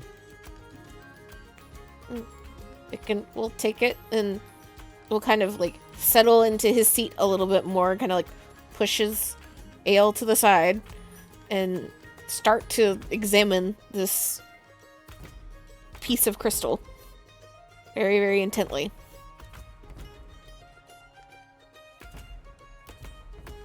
Y'all can continue as the nerds out.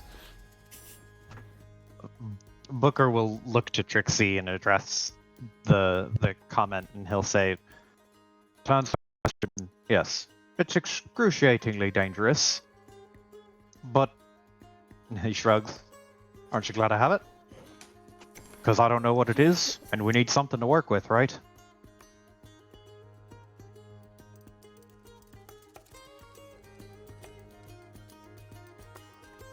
Plus, I'm not a Butterfingers type.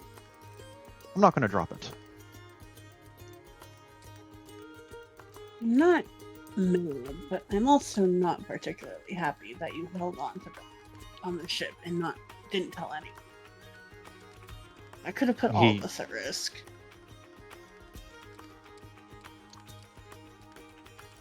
He kind of flexes his jaw for a second, and he's trying to get a read on whether Trixie, like, is not that whether or not she means it, but more about what her emotional state is. Like, is she pissed off, or is she just like anxious, or kind of both? She's more serious than she normally is, because like normally she has very relaxed relaxed aura about her, but she's, I don't want to say stern, but that's like the best way. It's kind of like you can tell she's more concerned about like Button and Micken and the fact that, you know, we all would have been in danger.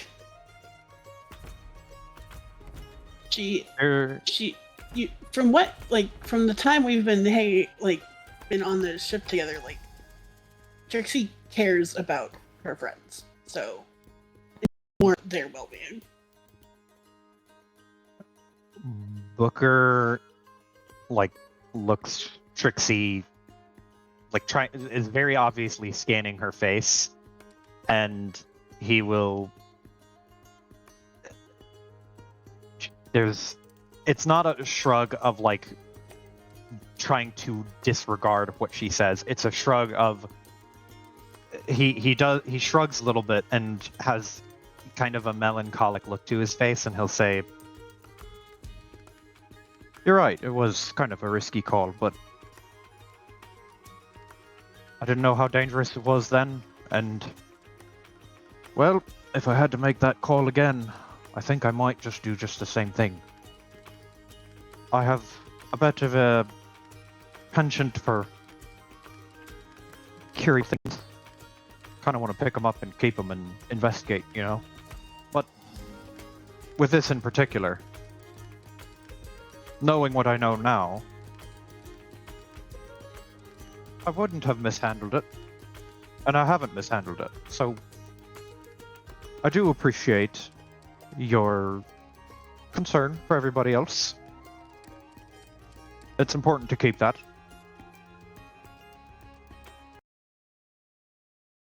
And going forward, if you're going to stay on the ship, then you're more than entitled to know about stuff like this. Are you going to stay on the ship?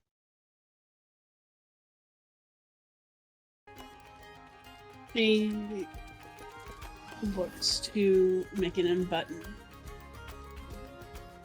Well, we haven't really discussed that with your captain yet.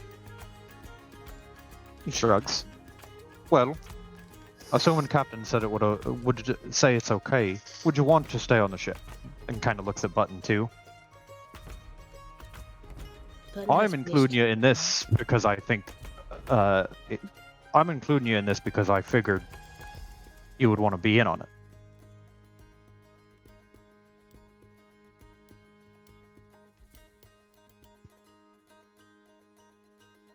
Well, What were you saying, Amy? Don't worry about it. It's fine. Okay. Trixie looks to Button and then kind of gains a bit more of that relaxed posture again. She says, well, I don't really have anywhere else to go, and a job's a job. You guys are pretty cool, all things considered. I do wish you would have informed us about this more, sooner, though. Risky stuff like that could get people killed.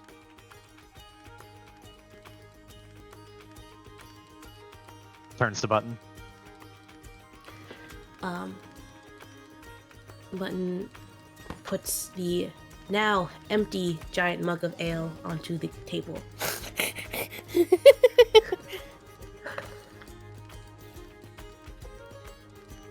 I would also like to stay.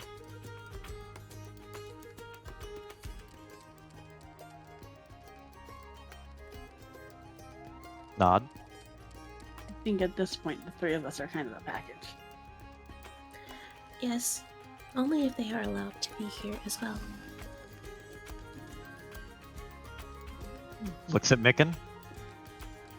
Micken, half following the conversation, has like a little tiny magnifying glass, is like hunched over this crystal, and you can see sparks of magic jumping from his fingertips to this crystal. Feels the weight of eyes turning on him. Pauses. Magic stops, and he slowly looks up, looks around, and you can see the very clear, obvious brain catching up and rebooting for a moment. I mean, if y'all will have me, Lady Luck is quite a remarkable ship.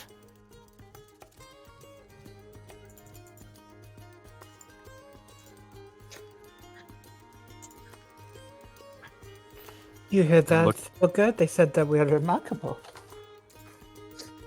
I think we're pretty remarkable. And then he'll look to Finn on one side and Lily on the other, and Booker will ask, "What do you all think? Could we use a couple of new crew members?" I do not see why not. They've been good so far.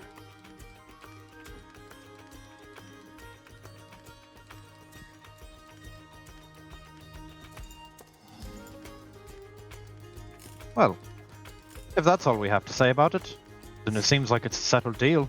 Just need the approval of, well, the captain. But really, she's kind of a pushover.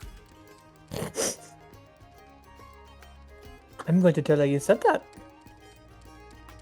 that. Eye twitch from Booker, just like, you're not actually going to do that, right? Depends on how much ale you buy me. Well,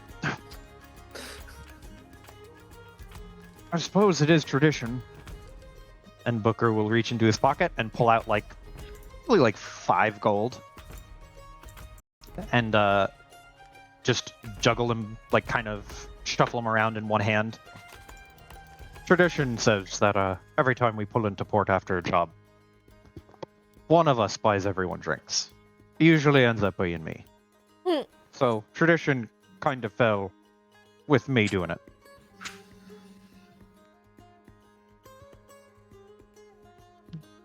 If you're all feeling another round. You're a pain. Besides, I think you owe me one anyways. Oof. There's kind of a grimace, and he just wrinkles his nose and just goes, "Alright, fair enough. I do owe you one." And he'll hold up some gold and try to get Luigi's attention for another round. You just kind of lift the gold in your palm into the air directly above your head. And it takes a moment, but you can see Luigi, one of the eye stalks move in your direction. and there's a slight squint, and then there's this like wave back and forth that you've come to understand as the like, it'll be with you in a minute type gesture. But you have gained the attention and the acknowledgement of Luigi. There's a nice nod of just like, all right, he'll get to us when he gets to us. We are in queue. And as you kind of like lower your hand again to wait patiently for the next round, Micken will kind of sit up a little bit straighter, still like looking at this like crystal and like tilting his head, and then like lean back down and sit up again, almost like he is trying to like visually change the distance to understand something. I'm not 100% certain, but at least I think I can understand something that you were talking about. And what might that be? And he actually will just straight up pick up the crystal, touching it. What? Like, finger on either side, and just kind of like hold it up. This, from what I think it is, it's not in and of itself, this piece, dangerous. It's more like, maybe like if we carved off a chunk of the vines that were growing. I feel like you took a little piece of bark off of a tree. But there is magic still inside this. Like, traces of it. I think it eats thermal energy.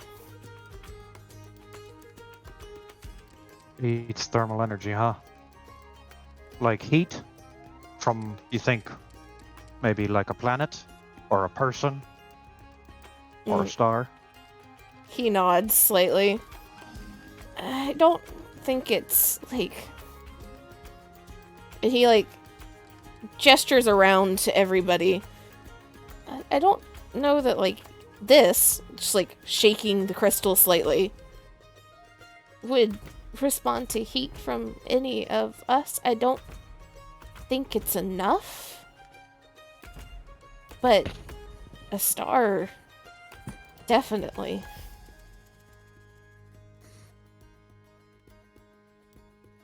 Well, it's good to know. Glad to have you on the ship now. Give Micken, like, a very gentle pat on the back. And there's a slight nervous smile. He'll nod and kind of put the crystal down again.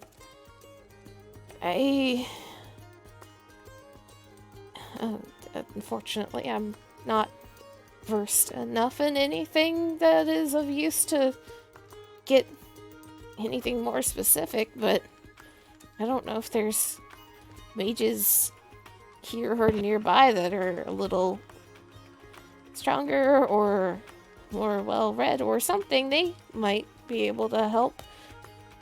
I know there's the Mages Guild here, but I think there's also a nearby tower that's in wild space. There's also potentially like clergy members that might, I don't know, be able to divine something, I guess. He nods. And the shrugs. They could. I'm not exactly sure what the source of the magic is. It's not anything I've ever seen other than those vines and monsters. But it is there, and it, at least in theory, supports what you saw. Make it big enough, have enough of them, could eat a planet or a star.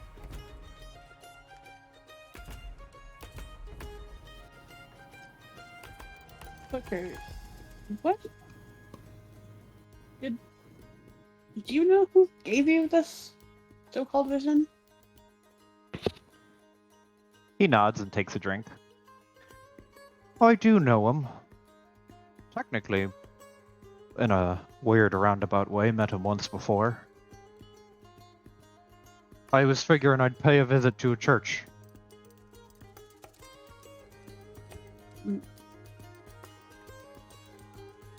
Which... I mean, who is this person? He clicks his tongue and is kind of staring off into the middle distance, and he'll say, Celestian was the one who contacted me. Does that ring a bell for you? Anybody who wants to can roll a religion.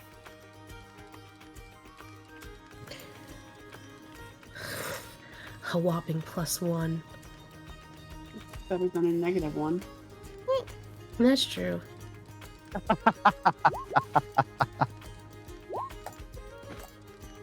Nine. Ah, yes, the nerds know. So,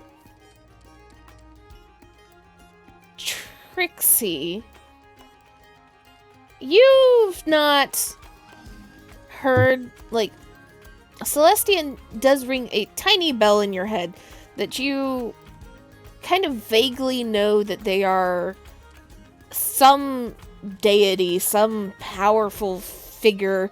You're not sure if it's a god or a goddess or, like, some version of Archfey, but a powerful figure that has been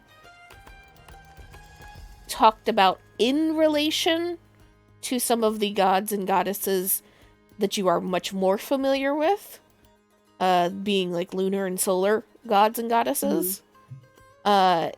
He himself is not a Celestian itself is not a solar or lunar god or goddess, but you think some version of a, like, star, maybe, or space, or night, something along those lines that's kind of loosely connected.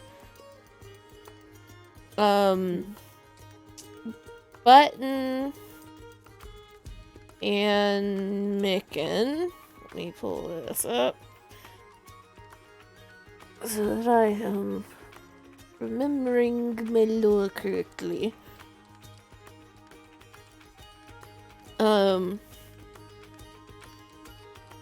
Would know that it kind of makes sense that they would know. That Celestian is often called the Star Wanderer. It is by far his more common name, especially amongst Spelljammers, as the primary worshippers of Celestian are Spelljammers and Planewalkers. And he is a very kind of enigmatic god. There is not any set faith structure around him. There is even fewer set depictions of him. But it is a god of wild space, of the astral sea, a god that is all about knowledge and finding things and knowing things and discovering things. And that is why he is favored by those who make a living out of being lost and finding their way.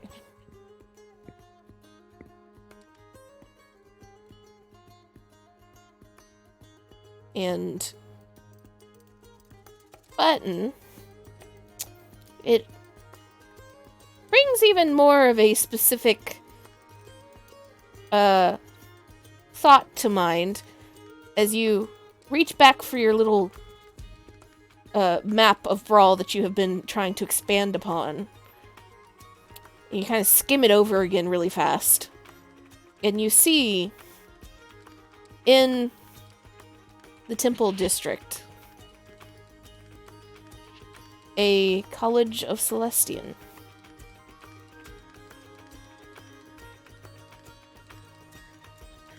Oh. Button slams the map onto the fucking table.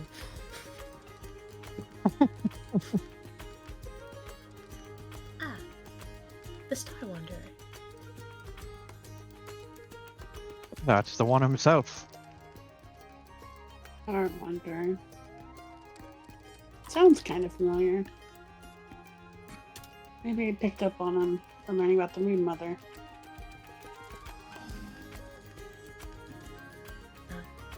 Shrug.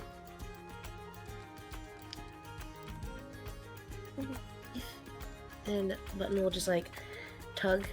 Button is still standing on the chair. And Button will just like tug at Booker. And point to the spot on the map of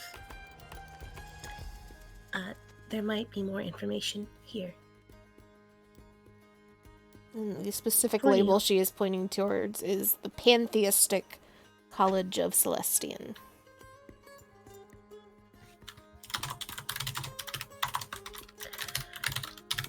What?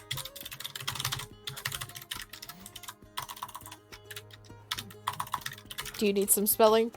Please, what's pantheistic? Is PANTHEISTIC.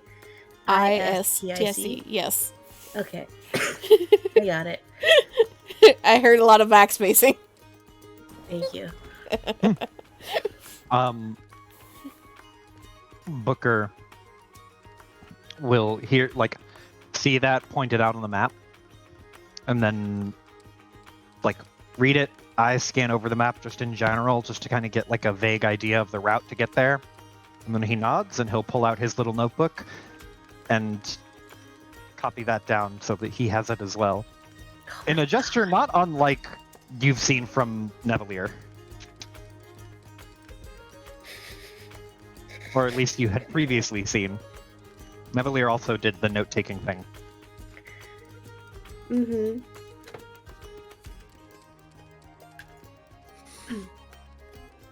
I have another question. Go ahead. I'm all ears. Did Celestian tell you how fast the harvester works?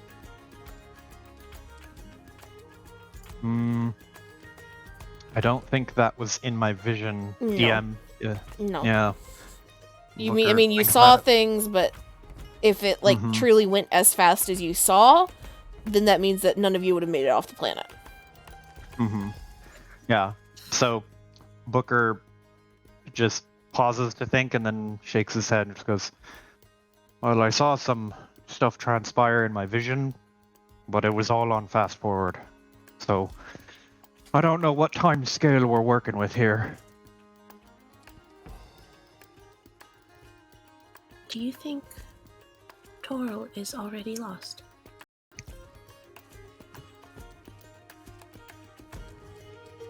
Booker shrugs. Can't say. Maybe.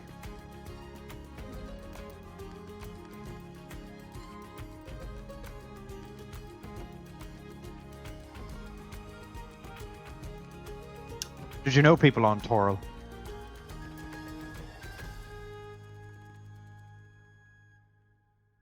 That is where I am from. Family then. Micken has paled and turned a little green. Button, if I assume correctly, Micken and Trixie are from Toro as well? Where's Mhm. Trixie? Technically, Yeah. all of you are supposed to be from Toril. It's Yeah. just the three that have been on the Lady Luck as a crew have not been on it regularly for a while. But all of you originated from Toril in some form or fashion. Mm-hmm. So, yeah.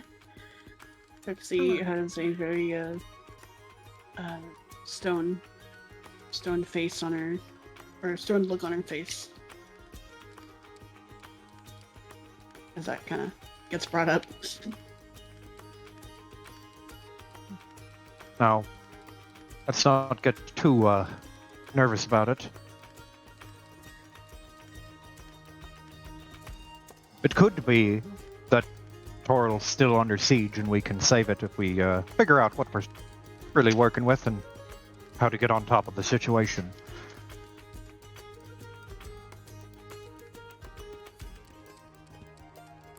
Right.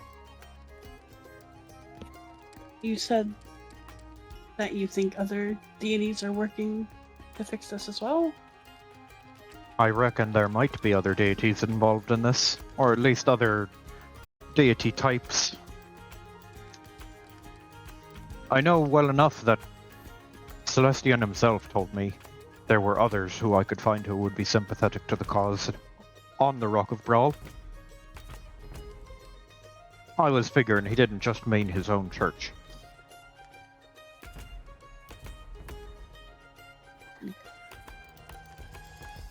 Who would be against helping? Shrugs. I could probably think of some people. None of them I like, and none of them I think I would stomach. But that's not important. The important thing here is that we all are in agreement on this then. Oh, well, of course. Seal Good. nod. Nod. He gives a little shaky nod, and as he is nodding, he's like, you see him like fidgeting with the cloth that the crystal is wrapped up in, and seemingly starting to make the decision to like wrap it back up again. At that exact moment is when Luigi floats back over,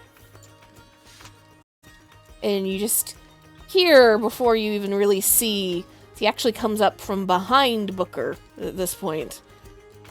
This very cheery little, I see that we're ready for some, and he kind of trails off, and you see two different eye stalks kind of hone in on the crystal and the cloth. And Micken kind of jerks, realizing this, caught somewhere between feeling like starting to like try and cover it up really fast, but also like, okay, I've been caught, I should cover it up because that just makes it look worse. So like, see this like slight back and forth of his hands, like not sure what he's supposed to do, as Luigi trails off into a little kind of hiss sound. Oh, are you familiar with it, Luigi? I know little bits. Booker's gonna reach out and grab Micken's hand to stop him from fidgeting. And he is going to take the crystal and wrap it back up, and then pat Micken on the hand.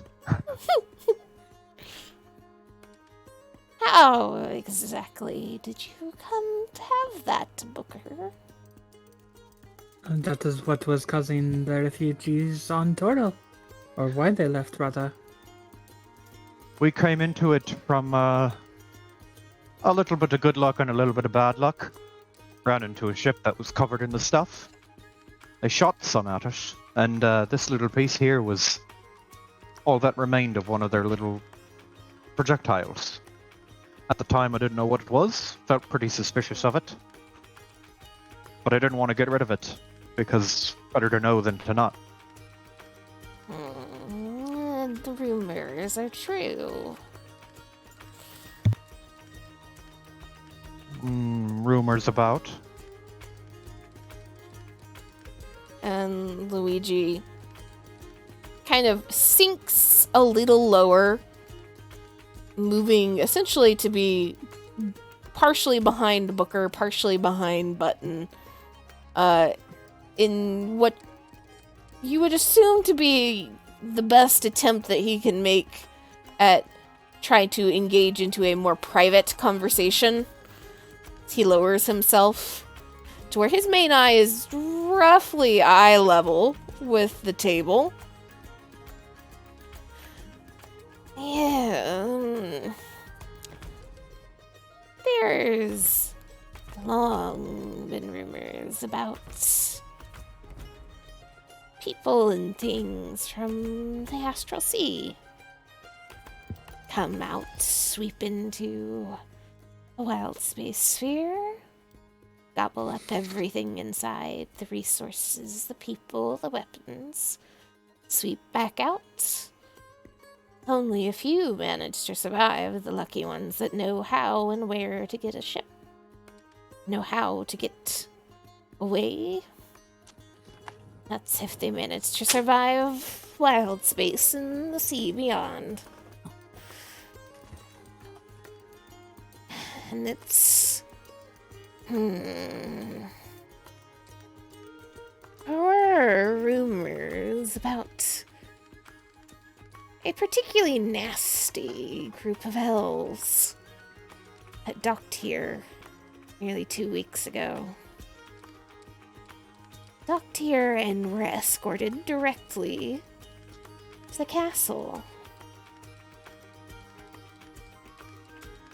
After that, every ship that was setting off from Bral, at least officially sanctioned ships, were told to avoid Hakatha and Garden.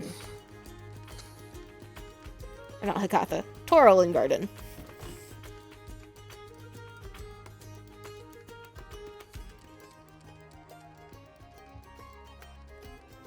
So they're trying to keep a lid on it?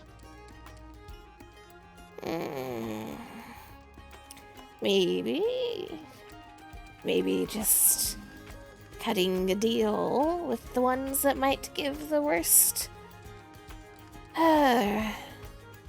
opposition. They were on fairly fancy little spelljammers. But little spelljammers was the key.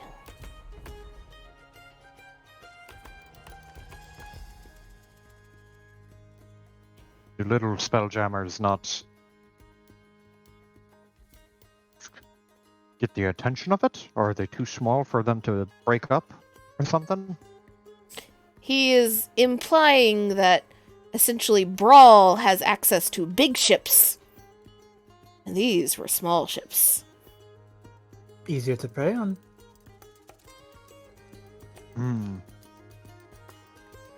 Bral decided that they wanted to pick on them. They could pick on them very easily, I think. Though at what cost might be the more appropriate question.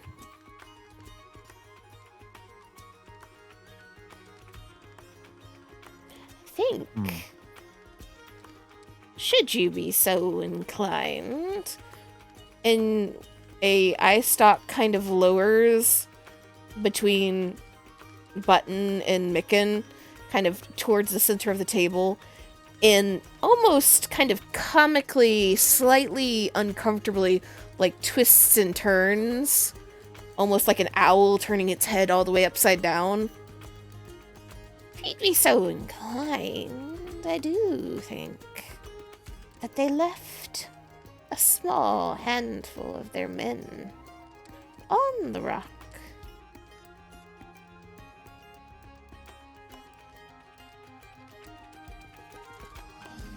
Most of them have kept up to the upper city, though I have heard tale of a few going through the tunnels to the underside. You don't say.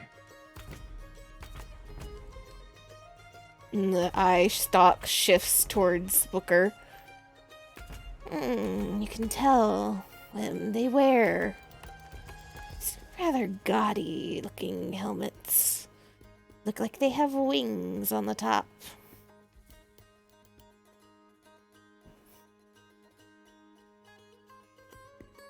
Do you know where these guys might be around here?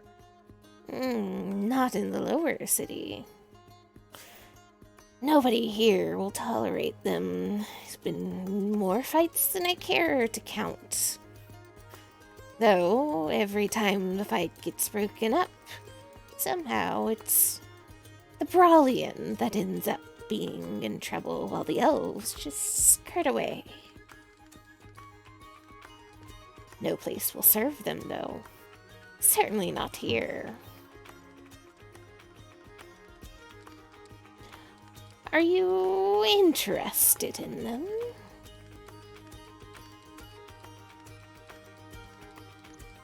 Looks to the rest of the group and will kind of tilt his head back and forth and say, a little bit, yeah. Why angry One face time. button?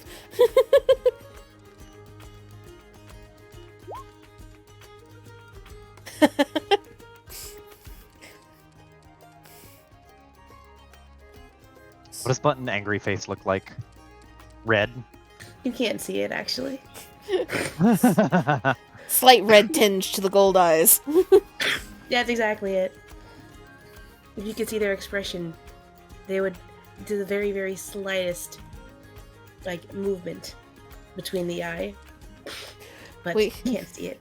We need to invent the, like, help Button invent the shit that you had for Relic. So that there's, like, slight emoji eyes, like, being able to slightly squint. Mm-hmm. Mm-hmm. Yeah. This one, I imagine it's more color-oriented. So, just slight red. As Booker kind of non-committal yes. Mm-hmm. Luigi just get that little giggle again. Oh, you should stick around then. Commodore should be around tomorrow evening. He usually comes in every other day or so. Commodore. And let me double check this name so I don't fuck anything up.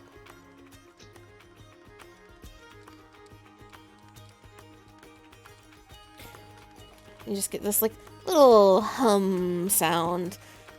Commodore Crux. Commodore. He seems to have a particular dislike for them. Crux. Krux. Commodore Crux. Gotcha.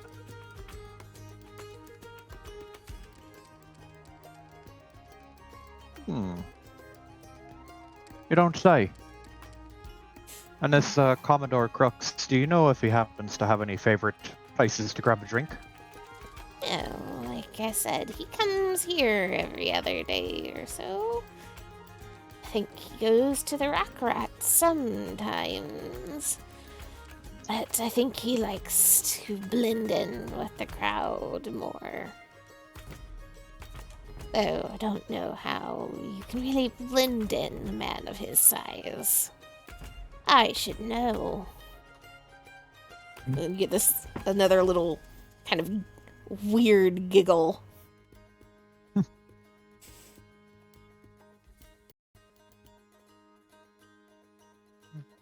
All right. Sometimes here, sometimes the Rock Rat. He likes to blend in, huh?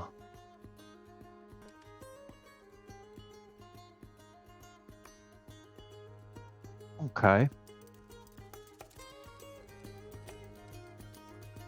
You don't happen to know anything else that might be helpful for this little dig about that we're going on? Our little investigation crew that we have here? And the eye stalk kind of retracts from the center of the table. And Luigi kind of slowly lifts a little bit, and you see all the eye stalks kind of start to move in different directions. Like they're what you would assume to just be like generally scanning and keeping track of the tavern before he lowers again.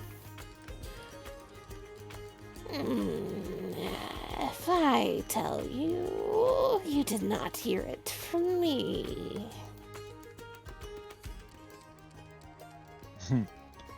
Trixie leans Booker- in more.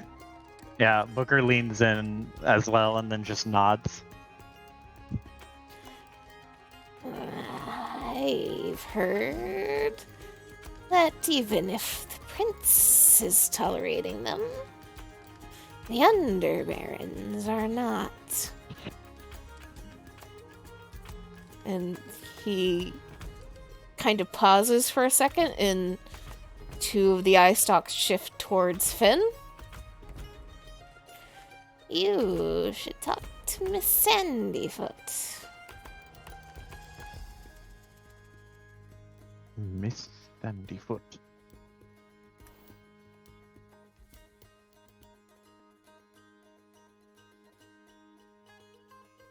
Then? Do we have a Cody?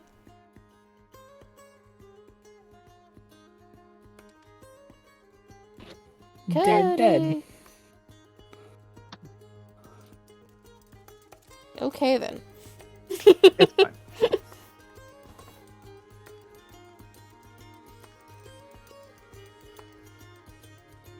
Miss Sandyfoot.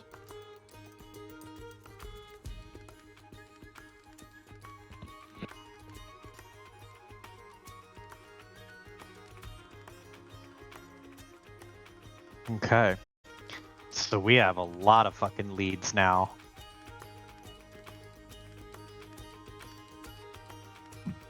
And as you seem to like take note of the name, and there's a little bit of recognition from Finn, Luigi kind of slowly drifts back up again, and see the entire body of the beholder kind of tilt one way and then the other, kind of almost flying in this figure 8 pattern for a second.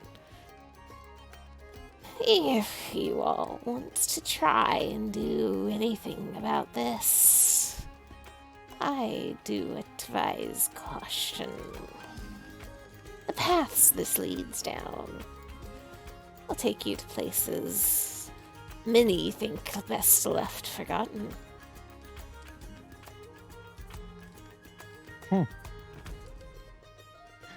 Booker Caution's kinda our middle snorts. name. It is? Your middle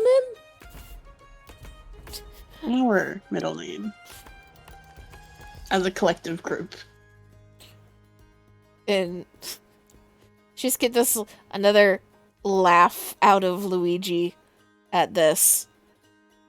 And Booker, you feel the gold in your hand start to get tugged out as it He will slowly drifts in release. front of you. So long. And another tray full of alcohol slowly drifts over to the table as the empty cups essentially end up trading places with the full ones. And Luigi just kind of seems to almost have the considering look as he scans the group. I do wish you all luck in this. It'll be a fun thing to be able to say that if you do anything useful, it started here. Good promotional material.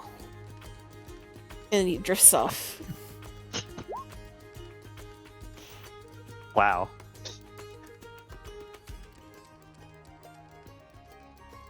Is Button just making a mess? What do you mean?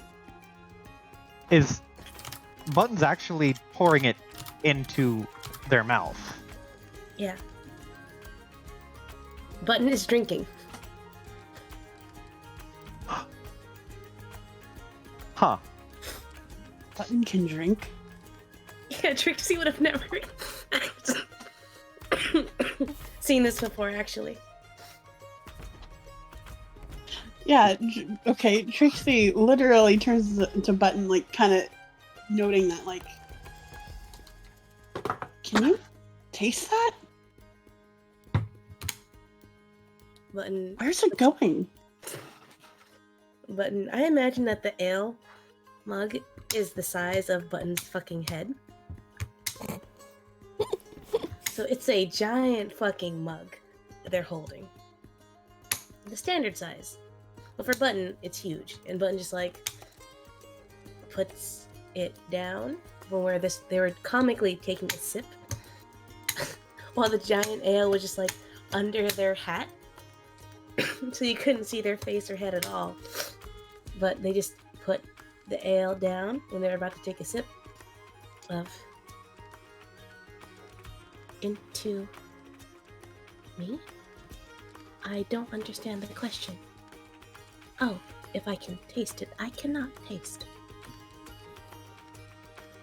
Oh.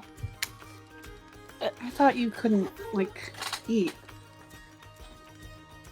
Oh, it is not required for me to eat, sleep, or breathe. However, I am capable of eating and drinking. Oh. Okay, got it. Sorry for assuming. Didn't realize. It is alright. I don't think I have ingested a single thing in your presence since we have met. Yeah, that's for sure.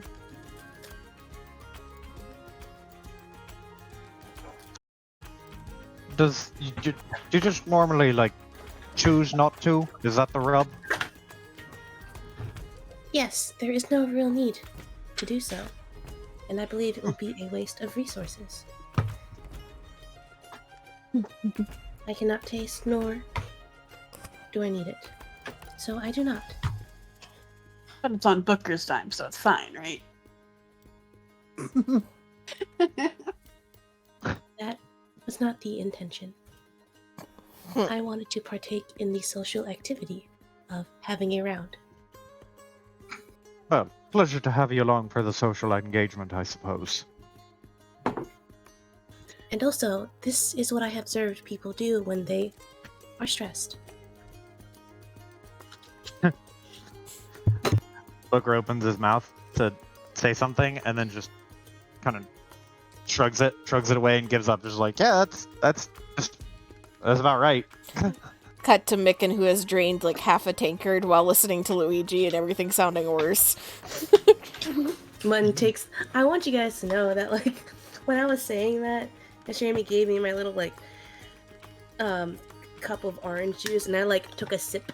Like I thought Button would of orange juice though. But yes, nod. Button also takes the giant thing and just slowly tips it back under their hat.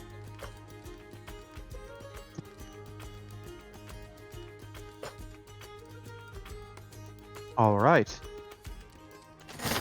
So, drinks are paid for, rooms are taken care of, and we have a lead for some potential future fun that we could run into.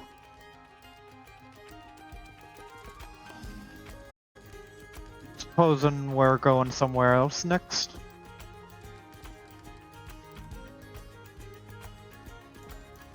Any requests?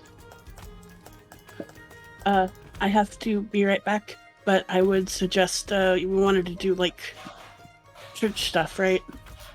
So Trixie will suggest that, but I gotta be right back. Okay.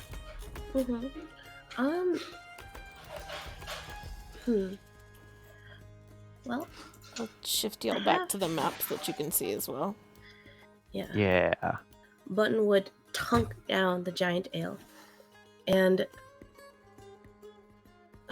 will bring up, well, there could be information located in the Library of the Spheres. Library. Part of the Temple District.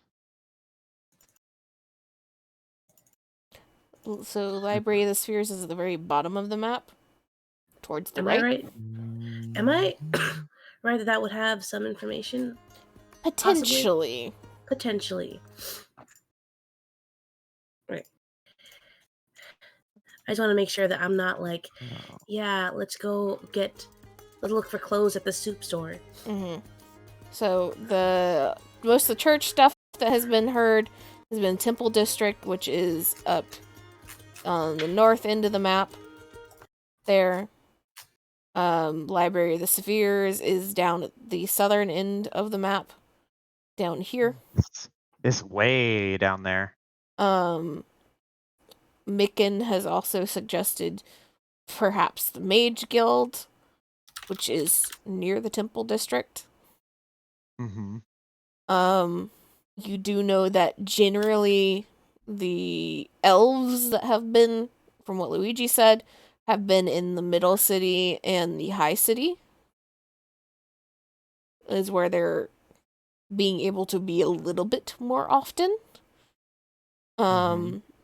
Without running into too much trouble. And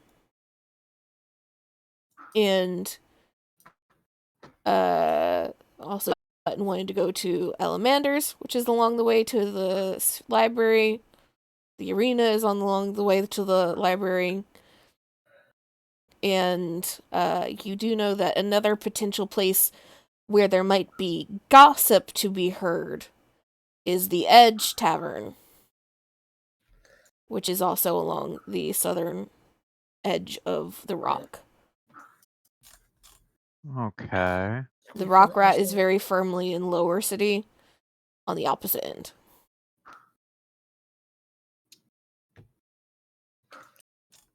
So many places. Mm-hmm. So I think the first choice is between Temple District or Library. If we go to the Temple District, I would say that we should pass like this way, go through the Lesser Market, hit up the Rock Rat to see if the Commodore is there. And then after that, My go to druid the is in the Mage. Temple District as well. Mm-hmm. Yeah. Then we could hit up the Mage Guild and then end in the Temple District. The other proposed route I could see would be going to the Great Market, doing our little shopping expedition, hitting up the Edge for rumors, possibly stopping by the arena so that Trixie can have arena fun, and then ending at the library. On that route, could we add on the star charts? Oh, you're right. Yeah. So we'd go Great Market, Star Charts, Edge, Arena, Library. Yeah. Is that the way to go? I don't know, because there's also, you said here, here, here. Mm-hmm. I'm good for either. Obviously, my character wants fancy map and think knowledge is power and books are knowledge. But also, Temple District would be a solid lead on, hey, who the fuck is this thingy? How do we stop it, you know? And I will say, you will be able to do all of these things before you have to leave the rock, as long as you guys don't, like, fuck up anything and, like, get chased off the rock. Okay, yeah, so just which one first? We'll do both. I'm back. Hello. I think the most, honestly then, if we're not, like, pressed for time to do any of this, I say we go from here straight to go from Happy Beholder to the Great Market, and then we can do our shopping spree stuff, get gold for what we don't want, and get stuff that we do want. Then we can go straight to Star Charts, hit up the Edge, and then just turn right around and go all the way back up to the Temple District. Because I think the Temple District is the most promising lead. But if we're not, like, we don't need to rush any which way. I also have comment of we haven't gotten our money for the ship yet. So the ship is going to take time. Yeah, that's why I'm saying, like, maybe hold off on shopping. Well, you can also essentially go to shopping and get prices for things as well. find the things that we are eyeballing, and then once we find them, we can start planning out like, okay, whenever we get the ship back, post the cut that's going to be taken from it, we can start to distribute what we're going to be buying. Plus, we have a bunch of stuff that we could sell. At least I know I do, as Booker. Because there is two full marketplaces, and Smith, Coster, Gaspers, Syndiath, Elmander's, and like 4 or 5 other places on this map alone also function like stores. Holy shit. So there is a lot of shopping that can happen in this city. Hell yeah. Amazing. I was just saying that because I've got like 30 gold, so not You've doing got like major shopping. Did you say 3 gold? 30. Oh, okay. I don't know what everyone else got, but yeah. Button has never bought anything, so Button has a good chunk. And also a pearl worth 100. Mm-hmm. Ooh. We could use that for identify.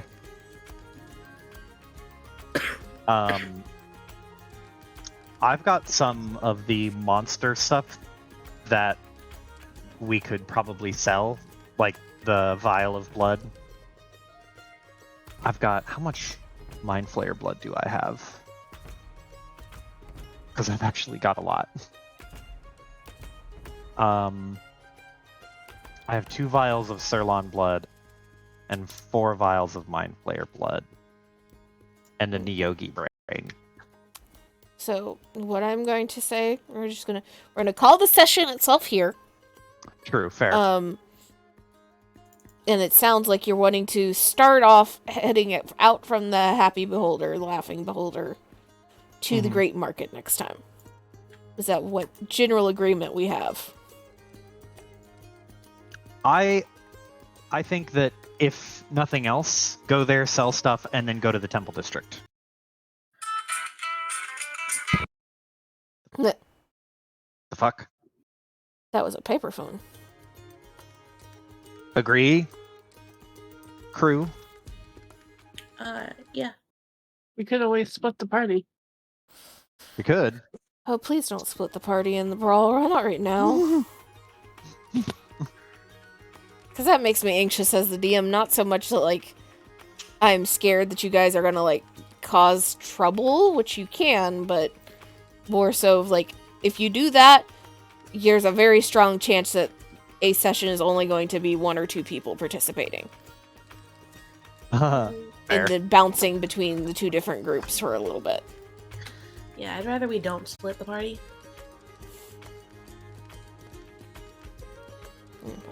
Personally.